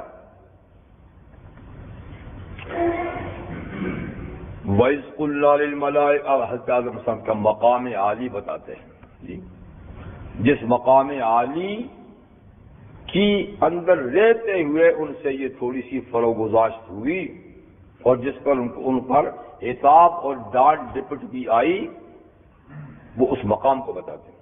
وَإِذْ قُلْنَا لِلْمَلَائِكَةِ اسْجُدُوا لِآدَمَ، ہے اوپر کی بات میں ایک حدیث بھی آپ کو سنا دوں کہ فنسیہ، آدم بھول گئے۔ نبی کریم علیہ السلام نے فرمایا ہے کہ آدم بھول گئے، اب ان کی اولاد میں بھی بھول آ گیا، باپ بھول گئے، اولاد میں بھی بھول آ گئی، اولاد بھی بھولتی ہے۔ اور یہ ایک محاورہ ہے، اول الناس اول الناس، سب سے پہلا آدمی سب سے پہلا بھولنے والا بھی ہے، سب سے پہلا آدمی سب سے پہلے بھولنے والا بھی ہے، لہذا ان کی اولاد میں بھی بھول پر آ گیا۔ اور حدیث میں ہے کہ آدم نے انکار کیا، اب اولاد بھی انکار کرتی ہے۔ آدم بھولے، اولاد بھی بھولتی ہے، آدم نے انکار کیا، اولاد بھی انکار کرتی ہے۔ تو حضور نے فرمایا اس لیے کوئی ادھار کا معاملہ ہو تو لکھ لیا کرو اور گواہ بھی بنا لیا کرو، ایسا کہ کل زبانی کلامی باقی مجھے نہیں انکار کر دیتے، کوئی بتاؤ تحریر لاؤ، کوئی گواہ لاؤ، کب ہوا یہ کام؟ تو اس نے فرمایا کہ اب حکم یہ ہے کہ جو ادھار کا لین دین اور معاملہ ہو تو لکھ بھی لو، گواہ بھی بناؤ، تاکہ کل کوئی انکار نہ کر سکے۔ لیکن یہ کہ آدم علیہ السلام نے کیا انکار کیا، جو اولاد انکار کرتی ہے، تو وہ انکار اور تھا، اور وہ انکار بھی بھولے کی وجہ سے تھا، اس دن کو بات بھول گئی تھی اس لیے انکار کر بیٹھے نا۔ وہ جو اپنی عمر کے 60 سال داؤد علیہ السلام کو دے لیے تھے، ٹھیک ہے نا، تو اب جب فرشتہ آیا نا 940 سال پر، آئیے جی تشریف لے، جس کا وقت سے پہلے آ گیا ہے، میری عمر تو 1000 سال ہے، ابھی 60 سال باقی ہے۔ انہوں نے کہا حضرت 60 سال تو بیٹے کو دے دیے ہیں، کہاں دیے ہیں، کیونکہ بھول گئے تھے نا، تو بڑی مشکل سے ان کو یاد دلائے کہ نہیں حضرت آپ دے چکے ہیں۔ تو وہ قصہ یہ ہوا تھا نا کہ آدم علیہ السلام کی جب تخلیق ہو گئی اور ان کے اس عالی مقام پہ سرفراز کر دیا گیا، تو اللہ تعالیٰ نے ان کو اپنے سامنے بلا کر اللہ تعالیٰ نے اپنی مٹھیاں یوں بند کر دیں اور فرمایا کہ کون سی مٹھی پسند ہے؟ تو آدم فرمایا یا اللہ دائیں ہاتھ والی، اور پھر کہا آپ کے تو دونوں ہاتھ ہی دائیں ہیں، آپ کے تو دونوں ہاتھ ہی دائیں، بایاں تو ہے ہی نہیں ہے، پر پھر بھی جو نمبر میں ادھر ہے نا یہ پسند ہے۔ تو اللہ تعالیٰ نے ایک مٹھی کھولی تو مٹھی میں پوری انسانیت تھی بشمول آدم علیہ السلام کے، آدم وہاں بھی کھڑے ہیں، آدم ادھر بھی ہیں، اور قیامت تک آنے والی ساری اولاد بھی مٹھی میں ہے. تو یا اللہ یہ کیا خلق ایک مٹھی میں دبائی ہوئی کی، یہ کون ہے؟ آدم، یہ تم اور تمہاری اولاد ہو، یہ آپ اور آپ کی اولاد ہے. تو آدم علیہ السلام نے اپنی اولاد میں غور کیا تو ایک چہرہ بڑا چمکتا دمکتا نظر آیا. چہرے تو اور بھی بڑے دمکنے والے تھے، لیکن اس وقت جو نظر پڑی ایک چہرے پہ تو بڑا حسین و جمیل تھا. پوچھا یا اللہ یہ کون ہے بڑا حسین و جمیل چہرہ؟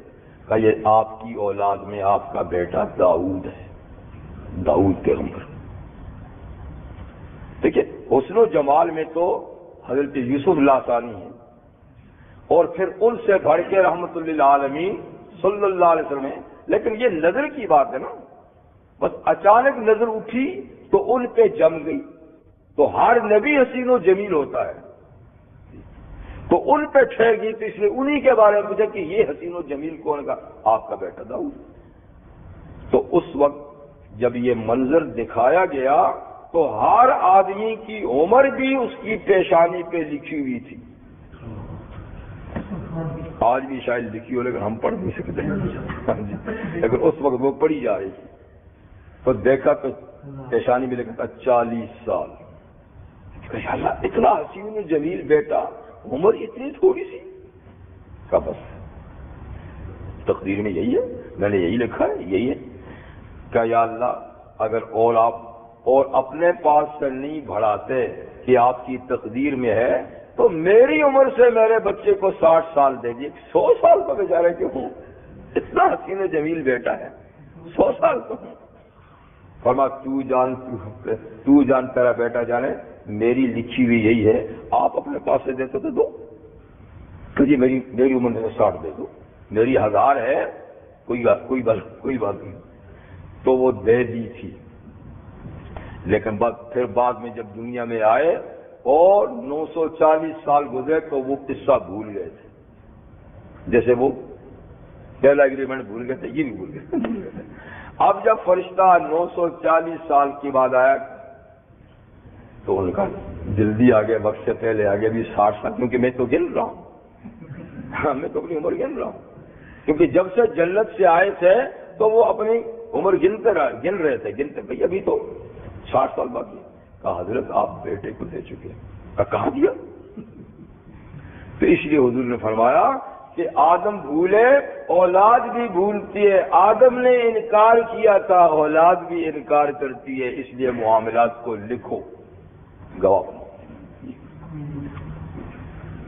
تو جب ہم نے فرشتوں سے کہا اسجدوا لآدم، آدم کے سامنے سجدہ کرو. سجدے 2 طرح کے ہیں، ایک سجدہ عبادت، ایک سجدہ تعظیم. سجدہ عبادت تو کبھی کسی شریعت میں بھی بجز اللہ کے کسی کے لیے جائز نہیں ہوا. عبادت کا سجدہ کسی کے لیے نہیں، اس لیے کہ کوئی عبادت بھی غیر اللہ کی کبھی کسی شریعت میں نہیں، تو سجدہ بھی نہیں. البتہ تعظیم کا سجدہ، آداب بجا لانے کے لیے سجدہ، یہ پہلی شریعتوں میں تھا. جیسے کہ خود حضرت یوسف علیہ السلام کے بھائیوں نے اور ماں باپ نے ان کے سامنے سجدہ کیا تعظیم کا، ٹھیک ہے نا. لیکن اس آخری شریعت میں اس کو بھی حرام قرار دے دیا گیا ہے کہ اب سجدہ کسی نوعیت کا کسی کے سامنے بھی جائز نہیں. لیکن فرق پھر بھی ہے، فرق یہ ہے کہ عبادت کی نیت سے اگر کوئی کسی کو سجدہ کرے گا تو کافر ہو جائے گا. یعنی نیت کا فرق ہے. عبادت کی نیت سے اگر کسی کا سجدہ کیا یا جن کے سامنے سجدہ کیا ہی عبادت کے لیے جاتا ہے تو وہاں نیت کا بھی اعتبار نہیں، چاہے وہ نیت کرے. جیسے کہ سامنے بت رکھا ہے اور اس کے سامنے، تو اس سے پوچھنے کی ضرورت نہیں ہے کہ تم نے کس نیت سے اس کو، اس لیے کہ بت کا سجدہ ہوتا ہی عبادت کا ہے. وہ لاکھ کہے کہ میں نے صرف اس کی تعظیم کے لیے آداب بجانے کے لیے یہ بات نہیں سنی جائے گی۔ تو جو چیز معاشرے میں معبود بنائی جاتی ہے اس کے سامنے سجدہ کرنا کفر ہے، پوچھنے کی ضرورت نہیں۔ ہاں لیکن جن کو سجدہ تعظیم کے لیے بھی کیا جاتا تھا ان کے سامنے اگر کوئی سجدہ کرے گا تو اس پر فوراً فتویٰ کفر کا نہیں لگائیں گے، اس سے پوچھیں گے تو نے کیوں سجدہ کیا۔ یعنی فرض کرے کسی آدمی کے سامنے، فرض کرے کسی قبر کے سامنے، تو پوچھیں گے کیوں۔ اگر تو وہ کہتا ہے کہ میں نے عبادت کا سجدہ کیا ہے تو پھر کہیں گے کافر ہو گیا۔ لیکن کہے کہ میں نے صرف آداب بجا لائے ہیں تو کافر نہیں کہیں گے، لیکن گناہ کبیرہ ہے، اس لیے کہ سجدہ تعظیم کا بھی حرام ہے، کفر تو نہیں ہے پر حرام ہے، اور حرام کا ارتکاب گناہ کبیرہ ہے۔ جی توبہ کا کہیں گے کہ اور اس کو سمجھایا جائے گا کہ آئندہ یہ نہیں کرنا، جو کیا ہے حرام کام کیا ہے، گناہ کبیرہ کیا ہے، اس سے توبہ کرنا، سمجھے بات۔ تو بہرحال سجدے میں یعنی نیت کا اعتبار ہے، لیکن ان چیزوں میں جن کو تعظیم کا سجدہ کیا جاتا ہے وہاں نیت پوچھی جائے گی، اور جن کا سجدہ عبادت ہی کا ہوتا ہے اس میں پوچھنے کی ضرورت نہیں، اگرچہ وہ کہے بھی کہ میں نے تعظیم کا کیا، وہ بات قابل قبول نہیں ہوگی۔ تو آدم علیہ السلام کو جو فرشتوں سے سجدہ کرایا گیا تو یقینی بات ہے کہ یہ تعظیم کا سجدہ ہے، عبادت کا نہیں، اس لیے کہ عبادت کا تو کبھی اللہ کے سوا کسی کو نہیں کیا گیا۔ اب آدم علیہ السلام کو جو سجدہ کرایا گیا تو کتنے فرشتوں نے کیا؟ للملائکہ۔ دوسری صورت میں ہے کہ فسجد الملائکۃ کلہم اجمعون، سب فرشتوں نے سجدہ کیا۔ تو سب فرشتوں کا مطلب ہے کہ ملائے اعلیٰ کے فرشتے بھی، جی آسمانوں کے فرشتے بھی، اور فضاؤں کے فرشتے بھی، اور ملائے سافل کے فرشتے بھی، یہ فرشتوں کے درجات ہیں۔ سب سے عالی مقام رکھنے والے فرشتے ملائے اعلیٰ کے یعنی بالائی کونسل، سینٹ، بالائی کونسل، یہ کون ہیں؟ جنہوں نے اللہ کا عرش اٹھایا ہوا ہے وہ، اور جو عرش کا طواف کرتے ہیں، اور جو علیین اور جو اوپر تقدیر لکھنے والے ہیں، یعنی ساتوں آسمانوں سے اوپر جو فرشتے ہیں نا وہ ملائے اعلیٰ کہلاتے ہیں، وہ سب سے بلند مقام کے فرشتے ہیں۔ دوسرے نمبر کے پھر درجہ بدرجہ، پھر ساتویں آسمان والے، پھر چھٹے، پھر کرتے کرتے آسمانوں والے درجہ بدرجہ، پھر ان کے بعد جو فضا میں ہیں، فضاؤں میں، اور پھر آخر درجہ جو ہے وہ ہے جو زمین پر ہے، زمین پر بھی فرشتے ہوتے ہیں۔ تو بہرحال آیت سے معلوم ہوا کہ کل مجمعون، سب کے سب فرشتوں نے سجدہ بجایا، ملائے اعلیٰ سے لے کر ملائے سافل تک۔ لیکن بعض اہل علم کہتے ہیں کہ صرف زمین کے فرشتوں نے سجدہ کیا جو زمین پہ تھے، کیونکہ آدم علیہ السلام بھی زمین پہ تھے، تو اجمعون سے مراد بھی زمین کے سارے فرشتے ہیں۔ بار اللہ تعالیٰ نے بہتر جانتے ہیں۔ فسجدوا، جب فرشتوں کو آدم علیہ السلام کے سامنے سجدے کا کہا، فسجدوا، بلا چونو چرا فرشتوں نے سجدہ بجا لایا فوراً، الا ابلیس، سوائے ابلیس کے، وہ اکڑا کھڑا رہا، حکم آیا اکڑا کھڑا رہا، اور یہ نہیں کہ چپ کھڑا رہا بلکہ ابا، انکار کر دیا، میں تو نہیں کروں گا، انکار کر دیا۔ اور انکار کی وجہ کیا بنی؟ دوسری آیت میں واستکبر، غرور اور تکبر کیا، اور اپنی بڑائی کو دلائل سے ثابت کرنے لگا، انا خیر من خلقتنی من نار وخلقتہ من طین، کیسے جناب کروں، یہ کیسا سجدے کا حکم ہے، میں تو اس سے افضل ہوں، آپ نے مجھے آگ سے پیدا کیا ہے جو بلندیوں والی ہے، وہ جھکتی نہیں ہے، میرا مادہ تخلیق آج ہے، اور اس کو آپ نے مٹی اور کیچڑ سے پیدا کیا ہے، جس کا کام جھکنا ہے، میرا کام اٹھنا ہے، تو میں اس کے سامنے کیسے جھکوں؟ دلیل بھی دے ڈالی جی۔ اچھا، اب سوال یہ پیدا ہوتا ہے کہ ابلیس نے اگر سجدہ نہیں کیا تو اس کو تو کہا بھی نہیں تھا، فرشتوں کو کہا تھا، تو یہ تو فرشتہ تھا نہیں۔ لیکن دوسری آیت میں ہے کہ اللہ تعالیٰ نے اس سے پوچھا کہ اے ابلیس ما منعک ان تسجد لما امرتک، تجھے کس چیز نے روکا آدم کے سامنے سجدہ کرنے سے جبکہ میں نے تجھے حکم دیا؟ اب معلوم ہوا کہ وہ فرشتہ تھا نہ تھا، لیکن اس کو حکم تھا، اس لیے کہ وہ اس کا رہن سہن فرشتوں کے ساتھ تھا۔ اگرچہ کان من الجن، وہ بنیادی طور پہ تو جنات سے تھا، لیکن اس کا رہن سہن فرشتوں کے ساتھ تھا۔ اور یہ بھی اہل علم کہتے ہیں کہ فرشتے تو چونکہ سب سے زیادہ بھی ہیں اور چونکہ افضل بھی تھے، اس لیے براہ راست تو آدم علیہ السلام کے سامنے سجدے کا حکم ان کا نام لے کر دیا، لیکن طبعاً جنات کو بھی حکم تھا۔ تو یہ جن تھا تو باقی جنات کو بھی حکم تھا فرشتوں کے ساتھ ساتھ۔ بارہ جو بھی تھا اس نے سجدہ نہیں کیا، انکار کیا، اور انکار بھی کیا۔ آگے کیا وہ تفصیلات دوسری صورت میں ہے کہ اللہ تعالیٰ نے باز پرس کی، اس نے دلیل جھاڑ دی، اور اللہ تعالیٰ نے فرمایا کہ جا دفع ہو جا، فخرج انک من الصاغرین، انک رجیم، تو راندہ درگاہ ہے، تو جس مقام اور مرتبے تک پہنچا تھا تجھے اس سے پھینک دیا۔ یحییٰ منیری رحمہ اللہ نے اپنے مکتوبات میں لکھا ہے، اور بات کشف کی ہے، کوئی قرآن اور حدیث کی نہیں، لیکن وہ کیونکہ بہت بڑے اللہ کے ولی تھے، اور اولیاء کرام کے کشف بھی بسا اوقات درست ہوتے ہیں، دلیل نہیں ہے، کشف کوئی دلیل نہیں ہے، لیکن ایک چیز پہ روشنی تو پڑتی ہے۔ تو انہوں نے لکھا ہے کہ ابلیس نے 7 لاکھ سال عبادت کی تھی، 7 لاکھ سال عبادت کرتا رہا اور فرشتوں کے ساتھ رہا۔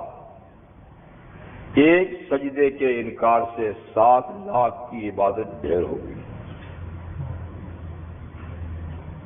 اب سوال پیدا ہوتا ہے کہ ہم مسلمانوں میں تو ایک نہیں ہزاروں سجدے نہ کرنے والے بھی ہیں، اور ممکن ہے کہ کوئی ایسے بھی ہو جس نے ایک سجدہ بھی نہ کیا ہو، ایسے لوگ بھی ہوں گے، نہیں تو سجدے قضا کرنے والے تو بے شمار ہیں۔ تو پھر جناب یہ کیوں راندہ درگاہ نہیں ہے، جبکہ ابلیس نے ایک سجدے سے؟ تو اس کا جواب یہ ہے کہ سجدہ نہ کرنا اور بات ہے، سجدے سے انکار کرنا اور بات ہے۔ ہم ان کو راندہ درگاہ یا کافر اس لیے نہیں کہتے جو نماز نہیں پڑھتے کہ سجدہ کرتے نہیں پر انکار تو نہیں کیا نا۔ اگر انکار کر دے کوئی مسلمان نماز سے کہ نماز فرض نہیں تو وہ کافر ہو جائے گا، جی مسلمان نہیں رہے گا۔ ایک سجدے سے انکار کر دے کہ نماز میں 2 سجدے رکعت میں نہیں ایک ہے، دوسرے کو میں نہیں مانتا کہہ دے، کافر ہو جائے گا۔ تو انکار پر کفر ہے، نہ کرنے پہ گناہ ہے، صرف نہ کرنے پہ صرف گناہ ہے، تو یہ فرق ہے، ٹھیک ہے۔ تو اس نے انکار کیا اس لیے، اور انکار کے بعد پھر اس کو موقع دیا گیا کہ توبہ کر لیتا ہے، لیکن توبہ بھی نہیں کی، اور آخر تک نہیں کی، اور اب تک نہیں کی۔ ایک واقعہ ہے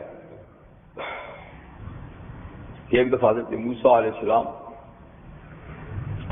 کوئی دور پہ اللہ تعالیٰ سے ہم کلام ہونے کے لیے تشریف لے جا رہے تھے، تو یہی ابلیس رستے میں ان سے ملا، بڑا پریشان حال تھا۔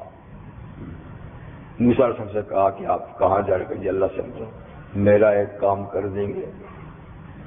کر دوں گا، کون سی بات؟ کہو کیا؟ کہا کہ اللہ تعالیٰ سے یہ کہہ دینا کہ اس طرح ایک آدمی ہے جی وہ راندہ درگاہ ہے تو اس کی توبہ کی کوئی صورت ہے یہ پوچھ کے آ جانا، میں انتظار کروں گا کہ میری توبہ کی کوئی صورت ہے۔ تو موسیٰ علیہ السلام گئے، اللہ سے ہم کلام ہوئے، ساتھ میں یہ بات کہ کہہ دی۔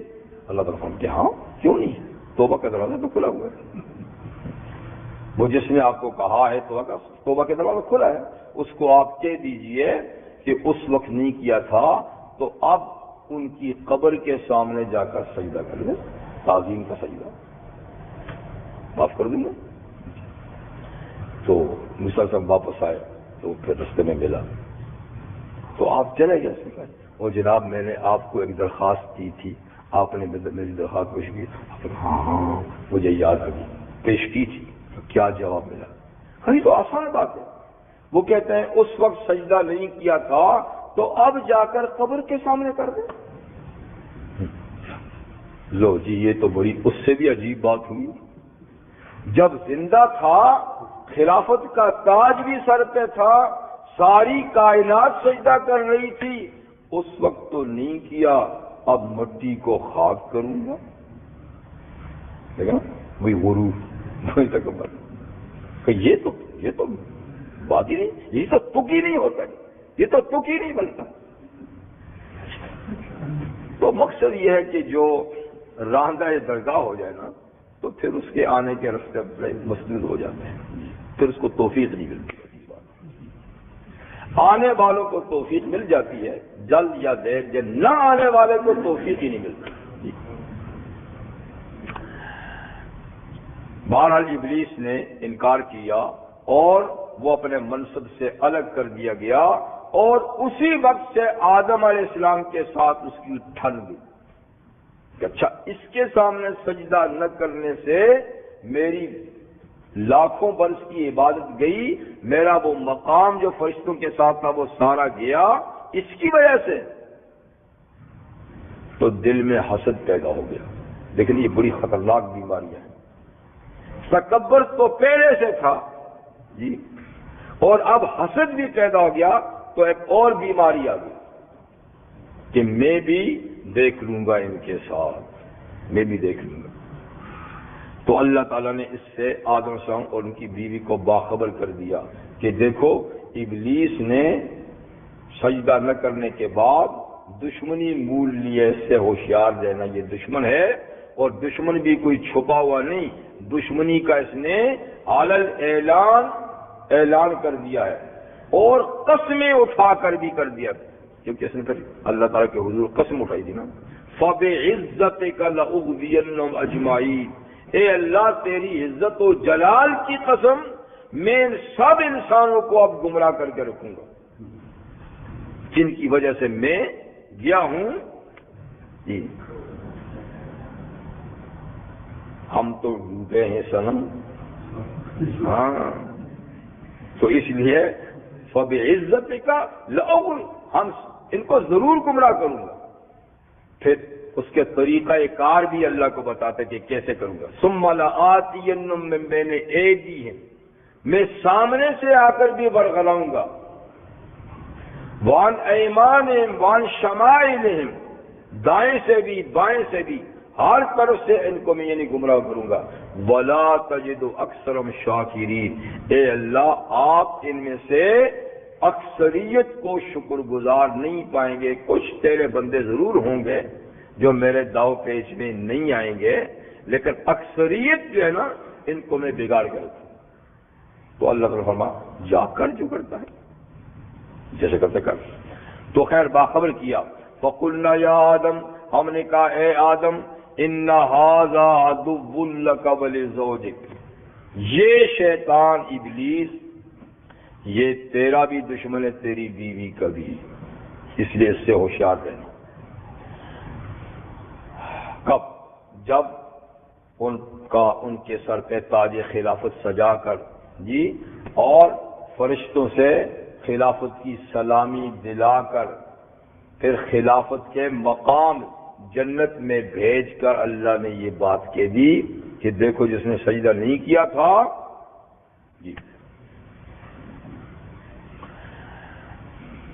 فلا یخرجنکما من الجنت فتشقا، سو ہوشیار رہنا یہ تم دونوں کو کہیں جنت سے نکال نہ دے، یہ داؤ پیچ جانتا ہے، اس سے ہوشیار رہنا یہ کہیں تمہیں جنت سے نکال نہ دے، اس لیے کہ جنت سے نکلے تو کیا ہوگا، فتشقا، پھر آپ مشقت میں پڑ جائیں گے، پھر کھیتی باڑی کرنی پڑے گی، مکان بنانے پڑیں گے، جد و جہد کرنی پڑے گی، بڑی مشکلات کی زندگی میں پڑ جاؤ گے۔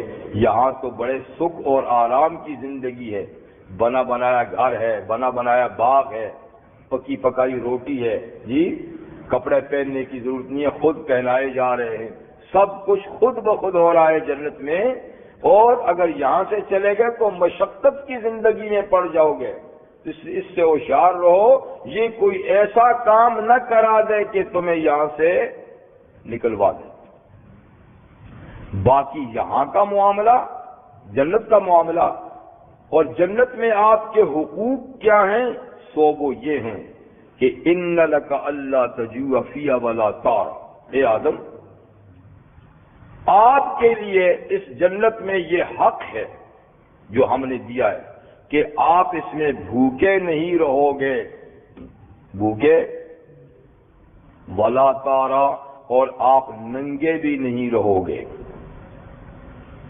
بلا مشقت کھانا ملے گا، بلا مشقت لباس بھی ملے گا، اور وَأَنَّكَ لَا تَظْمَأُ فِيهَا وَلَا تَضْحَىٰ، اور یقیناً آپ نہ پیاسے رہو گے اس جنت میں، اور نہ دھوپ کی گرمی آپ کو ستائے گی، پانی بھی وافر مقدار میں ملے گا بلا مشقت، واٹر سپلائی کی بات نہیں ہے، بلا مشقت یہ، اور ولا تضحیٰ، آپ پر دھوپ بھی نہیں پڑے گی، مکان بھی آپ کو ملے گا۔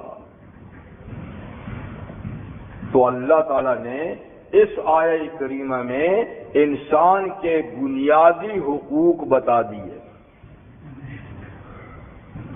اب یار لوگ کہتے ہیں کہ یہ ہمارے بنائے ہوئے قانون ہیں، اور یہ صحرا اپنے سر پہ رکھتے ہیں سوشلزم والے، روٹی کپڑا اور مکان، روٹی کپڑا مانگتا ہے ہر انسان،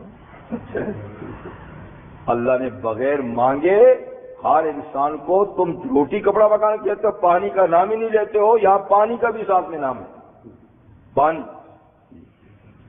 تو 4 حق بیان کر دیے آپ کے UN کی ایک ذیلی ایجنسی ہے یونیسکو، وہ کہتے ہیں انسان بنیادی انسانی حقوق 6 ہیں، بنیادی انسانی حقوق 6 ہیں، اس میں روٹی کپڑا مکان، پانی، تعلیم اور صحت۔ تو یہاں اللہ تعالیٰ نے 4 تو ذکر کر دیا ہے، اور وہ اصل میں تعلیم اور صحت بھی قرآن مجید کے اندر موجود ہے کہ وہ بھی انسانی بنیادی حقوق میں شامل ہے، ویسے حقوق ہے، تعلیم بھی۔ دوسرے پارے میں اللہ تعالیٰ فرماتے ہیں ان الذین یکتمون ما انزلنا من الکتاب من البینات والکتاب، جو لوگ کتاب کی تعلیم جو اللہ کی طرف سے انسانوں کی بہتری اور بھلائی کے لیے آئی ہیں اس کو لوگوں تک نہیں پہنچاتے، چھپاتے ہیں، تو اولئک یلعنہم اللہ ویلعنہم اللائنون، ان ضروری علمی باتوں کا چھپانے والوں پہ اللہ کی بھی لعنت ہے، اور اس کے فرشتوں کی بھی لعنت ہے، اور سب انسانوں کی بھی لعنت ہے۔ تو معلوم ہوا کہ ضروری علم بھی ہر آدمی کا حق ہے کہ اس تک پہنچے، جس سے اس کی سعادت وابستہ ہے، اس کی نجات وابستہ ہے۔ ایسے علم کا چھپانا قابل لعنت ہے۔ اس سے علماء نے استدلال کیا ہے کہ اتنی تعلیم ہر آدمی کا حق ہے اس کو دی جائے جس سے اس کی سعادت دارین وابستہ ہے، اتنی تعلیم۔ تو معلوم ہے کہ تعلیم بھی انسان کا حق ہے، ٹھیک۔ اور نبی کریم صلی اللہ علیہ وسلم کا اب یہ کہتے ہیں کہ جبری تعلیم کا نظام تو ہم نے قائم کیا ہے. نہیں، آپ نے کہاں کیا ہے؟ یہ تو ہمارے نبی سے آپ نے سیکھا ہے، یہ تو ہمارے پیغمبر سے سیکھا ہے. نبی کریم علیہ الصلوۃ والسلام کا ایک ارشاد گرامی ہے. عبد الرحمن ابن ابزہ رضی اللہ عنہ حدیث کے راوی ہیں، فرماتے ہیں کہ رحمت عالم صلی اللہ علیہ وسلم نے ایک مرتبہ بہت اچھا واعظ کیا، تقریر کی، لیکچر دیا، اور بعض لوگوں کی اس میں تعریف بھی کی، اور بعض لوگوں پہ آپ نے تنقید بھی کی. تنقید کا نشانہ بنایا. اس میں آپ نے یعنی یہ فرمایا کہ کیا حال ہے ان لوگوں کا کہ جن کے پڑوس میں لوگ رہتے ہیں، ان کو پتہ ہے وہ بے خبر ہیں، تو کیا حال ہے کہ یہ اپنے بے خبر پڑوسیوں کو باخبر نہیں کرتے، جو ان کے پاس علم ہے وہ ان تک نہیں پہنچاتے. اور ان پڑوسیوں کا بھی کیا حال ہے کہ اپنے با علم پڑوسیوں سے علم نہیں سیکھتے. با علم بے علموں کو سکھاتے نہیں، بے علم با علم سے سیکھتے نہیں. ان کا کیا حال ہے؟ پھر حضور نے سختی سے فرمایا کہ دیکھو، جن کے پڑوس میں بے علم ہوں وہ ان کو اگر علم نہ پہنچائے اور وہ بے علم با علموں سے علم نہ سیکھے تو میں ان کو سخت ترین سزا دوں گا. مجھے پتہ چلا تو میں سخت ترین سزا دوں گا. تو بھائی جبری علم تو حضور نے کیا تھا کہ ضروریات کا علم زبردستی اگر کوئی ایک دوسرے کو نہیں سکھائے گا، کوئی نہیں سیکھے گا تو وہ مجرم ہے، قابل سزا ہے. اور خود قرآن بھی کہتا ہے کہ جو لوگ ضروریات کا علم چھپاتے ہیں وہ قابل لعنت ہے. تو معلوم ہوا کہ تعلیم بھی بنیادی حقوق میں ہے. اور پھر قرآن مجید حکم دیتا ہے کہ اپنی عزت اور وقار اور اپنی آزادی کو بچانے کے لیے دشمن کے مقابلے میں ہر طرح کی قوت سے آراستہ ہو. اعدوا لهم ما استطعتم من قوة، دشمن کے مقابلے میں جتنی تم سے ہو سکتی ہے قوت تیار کرو اور ان کو اپنی قوت سے ڈراتے رہو. تو دیکھو، اگر صحت نہیں ہوگی تو کیا ڈرائیں گے؟ معلوم ہوا کہ صحت بھی ایک بنیادی حق ہے جو مسلمان کو حاصل کرنا چاہیے. صحت مند ہوگا، تندرست ہوگا تبھی تو دشمن کو ڈرا سکے گا نا، ورنہ مریض ہوگا تو کیا کرے گا؟ تو بہرحال چار حقوق کا تو یہاں ذکر ہوا، اور دوسری آیات اور روایات سے معلومات کہ صحت اور تعلیم بھی بنیادی حقوق میں سے ہیں. تو یہ تو اسلام کے قائم کردہ بنیادی حقوق ہیں. آج آپ ان کو اپنے لیبل لگا کے اپنے نام پہ رکھتے ہیں کہ ہم نے یہ بنائے. نہیں، تم نے کیا بنایا؟ صرف بات یہ ہے کہ ہم نے چھوڑا ہوا ہے، اب وہ جو چاہے لیبل جس کا لگا دے، چیز تو ہماری ہے نہیں. تو خیر یہ بنیادی حقوق ہیں جو جنت میں آدم علیہ السلام کو دیے گئے. تو یہ مطلب ہے کہ جنت سے نکلو گے تو پھر بھوکوں مر جاؤ، مطلب کہ یہ حقوق ہے. اور یہ دنیا میں بھی تو ان میں کچھ چیزیں تو اللہ نے اپنے ہی کنٹرول میں رکھی ہیں.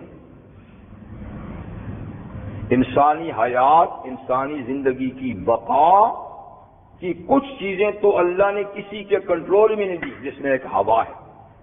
ہوا سب سے زیادہ ضروری چیز ہے، تو اللہ نے کسی کے کنٹرول میں نہیں دی. ورنہ یاد رہو، ہوا بند کر کے کتنوں کو چلتا کر دیتے، ساتھ نہ لو، لیکن کسی کے کنٹرول نہیں. ایسے ہی روشنی، یہ بھی ہاں، تو اللہ نے سورج اپنے کنٹرول میں، چاند اپنے کنٹرول میں رکھا ہے. ہاں، یہ تو بیٹھ جا رہے ہیں ان کے پاس جو تھوڑی بہت لوڈ شیڈنگ وہ تو کر کے دکھاتے ہی ہے نا، لیکن یہ بڑی لوڈ شیڈنگ یہ نہیں کر سکتے. بڑا کرا گرمی کا، روشنی کا اللہ نے ایسا رکھا ہے کہ سب کو روشن کرتا ہے. تو روشنی، ہوا، یہ اپنے کنٹرول میں، جو سب کو اللہ تعالیٰ مساوی طور پہ دیکھتے ہیں. تیسری ضروری چیز بقائے حیات اور زندگی کے لیے پھر پانی ہے. تو پانی بھی اللہ نے بڑی وافر مقدار میں اس کا اسٹور کیا ہوا ہے زمین کے اندر، اور بارش بھی برستی ہے تو پانی کی بھی بڑی فراوانی ہے. لیکن اس کو اتنا عام نہیں کیا جتنا کہ ہوا یا روشنی کو، بلکہ اس میں پھر انسانوں کا عمل دخل بھی ہے. لیکن ہے اتنی مقدار میں کہ حق یہ ہے کہ پانی بالکل فری ہونا چاہیے سب کے لیے. اتنا وافر اللہ نے رکھا ہے کہ پانی پہ ٹیکس فری ہونا چاہیے، پانی کا بل نہیں آنا چاہیے. لیکن بدقسمتی سے پانی کے بل آتے. اس کے بعد نمبر آتا ہے پھر روٹی کا، کھانے چیزوں کا. تو اس سے آدمی کچھ عرصے بغیر کھائے کے بھی رہ سکتا ہے. تو اس میں یہ ہے کہ پھر وہ قیمتی چیز ہے، اس کا بھاؤ ہوتا ہے، اس کے لیے محنت زیادہ کرنی پڑتی ہے پانی کی نسبت سے. تو خیر یہ ساری چیزیں اللہ تعالیٰ نے وافر مقدار میں دی ہیں. کچھ کا کنٹرول کچھ انسانوں کے پاس ہے، کچھ کا کنٹرول اللہ نے اپنے پاس رکھا ہے. اب ایک فلاحی مملکت، کامیاب حکومت وہ ہوگی جو ہر انسان کو اس کے یہ بنیادی حقوق پہنچائے. کم سے کم اس حکومت میں کوئی آدمی بھوکا نہ سوئے. ان حقوق میں مساوات مطلوب نہیں کہ سب کو ایک جیسا مکان ملے، سب کو ایک جیسا کھانا ملے، یہ سب کو ایک جیسا، یہ بات نہیں. کھانا ملے، بھوکا کوئی نہ سوئے. ٹھیک ہے، یہ نہیں کہ اس کو بریانی ملے، اس کو صرف روٹی ملے، بھوکا نہ سوئے. ٹھیک ہے، یہ نہیں کہ ہر آدمی ملین کی کوٹھی میں رہے، نہیں، جھونپڑی میں رہے لیکن فٹ پاتھ پہ نہ سوئے. بارش سے، گرمی سے، سردی سے اس کو بچاؤ کے لیے جھونپڑی ہی بنا کر دو لیکن فٹ پاتھ پہ نہ سوئے. ٹھیک ہے نا. اسی طریقے سے کھانا سادہ ہی ملے، پانی بے شک سادہ ہی ملے لیکن کم از کم صاف ملے، صاف ملے جو صحت کے لیے. تو یہ حقوق ہیں. جو حکومت ان کو پوری کرے وہ فلاحی حکومت ہے. جو ان کو پوری نہیں کرتی وہ ناکام حکومت ہے. جو اسی طریقے سے تعلیم، ضروری تعلیم بالکل فری ہونی چاہیے، اور بنیادی صحت ہر آدمی کو حاصل ہونی چاہیے، فری میں حاصل ہونی چاہیے یا بہت سستی ہونی چاہیے. تو یہ ہیں حقوق جو اللہ تعالیٰ نے آدم علیہ السلام کو جنت میں بھیج کے ان کا ذکر فرمایا. تو دنیا میں بھی یہ ہیں. لیکن آج دنیا کی کون سی حکومت ہے آپ بتائیے کہ جس میں ہر آدمی کو یہ حقوق حاصل ہے؟ دنیا میں دولت مند حکومتیں بھی ہیں، غریب بھی ہیں، لیکن کیا اس کے شہریوں کو یہ ساری سہولتیں حاصل ہیں؟ کتنے ملک ہیں جہاں بچے فٹ پاتھ پہ پیدا ہوتے ہیں، وہیں جوان ہوتے ہیں، وہیں بوڑھے ہوتے ہیں اور وہیں مر جاتے ہیں. پاس غلاظت کا ڈھیر ہے، یہاں کھانا کھاتے ہیں. ان کو سر چھپانے کی جگہ نہیں ہے کہ نہیں؟ جی. تو انسانوں کو تباہ کرنے کے لیے تو بہت کچھ بنا رکھا ہے، لیکن انسانوں کو حقوق دینے کے لیے ان کے پاس کچھ بھی نہیں ہے.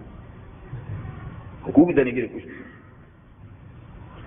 بہرحال کس کے لیے ہم لوگ کیا کر سکتے ہیں؟ جی جی ہاں بس یہ. تو ان لک اللہ تجوع فیہا ولا تعری، اے آدم آپ کے لیے یہ حق ہے کہ آپ جنت میں بھوکے نہیں رہو گے، ننگے نہیں رہو گے اور یہ پیاسے نہیں رہو گے، اور آپ کو دھوپ کی تپش بھی نہیں ستائے گی، مکان بھی آپ کو مہیا ہوگا. یہ کہہ کر جنت میں بھیج دیا اور آزادی سے جنت میں، جیسے کہ دوسری آیت میں کہ جنت میں جہاں چاہو رہو، جہاں چاہو کھاؤ. تو معلوم ہوا کہ یہ ویزا سسٹم بھی نہیں ہونا چاہیے. اللہ کے بندے جہاں اس کی دنیا میں آئے جائیں، ان کو آزادی سے آنے جانے کی مواقع فراہم کیے جائیں. کسی زمانے میں یہ چیزیں تو نہیں تھی نا، اب ہو گئی، اور اب پتہ نہیں اور کتنی کتنی پابندیاں ہو رہی ہیں، کتنی کتنی پریشانیاں ہو رہی ہیں جی. تو یہ بھی ہے کہ آزادی سے اللہ کی زمین میں جہاں چاہیں جہاں رہیں، یہ بھی ایک حق ہے جو آج چھین لیا گیا ہے. تو جب جب حقوق چھینے جائیں گے تو تناؤ بڑھتا رہے گا، اور جب انسانوں کو ان کے حقوق دیں گے تو از خود یہ مشکلات دور ہو جائیں گی جو ہم نے خود اپنے ہاتھوں سے پیدا کر دی. اللہ تعالیٰ توفیق عمل نصیب فرمائیں. وآخر دعوانا الحمدللہ رب العالمین. نہیں، یہ بات تو نہیں ہے ٹوپی کے بغیر نماز نہ ہونے والی بات نہیں. ٹوپی ہے اور سستی کی وجہ سے وہ نہیں پہنتا تب نماز مکروہ ہے. کسی کے پاس ٹوپی ہی نہیں، یا اس نے صرف اس لیے نہیں پہنتا کہ وہ اپنی عاجزی اللہ کے سامنے پیش کرنا چاہتا ہے، تو تب مکروہ نہیں. یعنی ٹوپی اس لیے اتارتا ہے کہ میں ذرا زیادہ اللہ تعالیٰ کے سامنے عاجزی کا اظہار کروں، تب مکروہ. اور اگر ٹوپی ہے ہی نہیں اس کے پاس تو تب بھی مکروہ نہیں. لیکن ٹوپی ہے صرف سستی کی وجہ سے نہیں پہنتا تو تب مکروہ. تو مکروہ ہے، یہ نہیں کہ نماز ہوتی نہیں. جی بس یہ تین باتیں ہیں نا. ایک آدمی کے پاس صرف سے ٹوپی ہی نہیں تو یہ ٹوپی کی تلاش میں نماز کو قضا نہیں کرے گا نا، نماز پڑھ لے گا. اس لیے کہ نماز کے جواز کے لیے جو لباس فرض ہے، جس کو ستر عورت کہتے ہیں، وہ ناف سے لے کر گھٹنے تک کا حصہ ہے مرد کے لیے. کہ ناف سے گھٹنے تک کا حصہ اگر اس کا چھپا ہوا ہے، باقی جسم پہ کپڑا نہیں، تو نماز جائز ہے، پڑھ سکتا ہے. ایک تو مصنون لباس ہے نا، وہ نماز پڑھانا الگ بات ہے، نماز کے جواز کی بات ہے. جو امام ہے کم از کم اس کو پورا سنت کے مطابق لباس رکھنا چاہیے تاکہ کسی کے دل میں اس کے بارے میں کوئی بات ہی نہ آئے. امام کی پوزیشن الگ. جی بالکل نہیں ضروری. آپ کی نیت ضروری ہے کہ یہ زکوٰۃ ہے، اس کو بتانے کی کوئی ضرورت نہیں کہ یہ زکوٰۃ ہے، بلکہ آپ یہ سمجھتے ہیں کہ وہ زکوٰۃ لینا پسند نہیں کرتا، باوجود اس کے کہ وہ مستحق ہے، تو آپ گفٹ کے نام سے بھی دے سکتے ہیں. لیکن آپ کی نیت زکوٰۃ کی ہے، اس کو بے شک دے سکتے ہیں.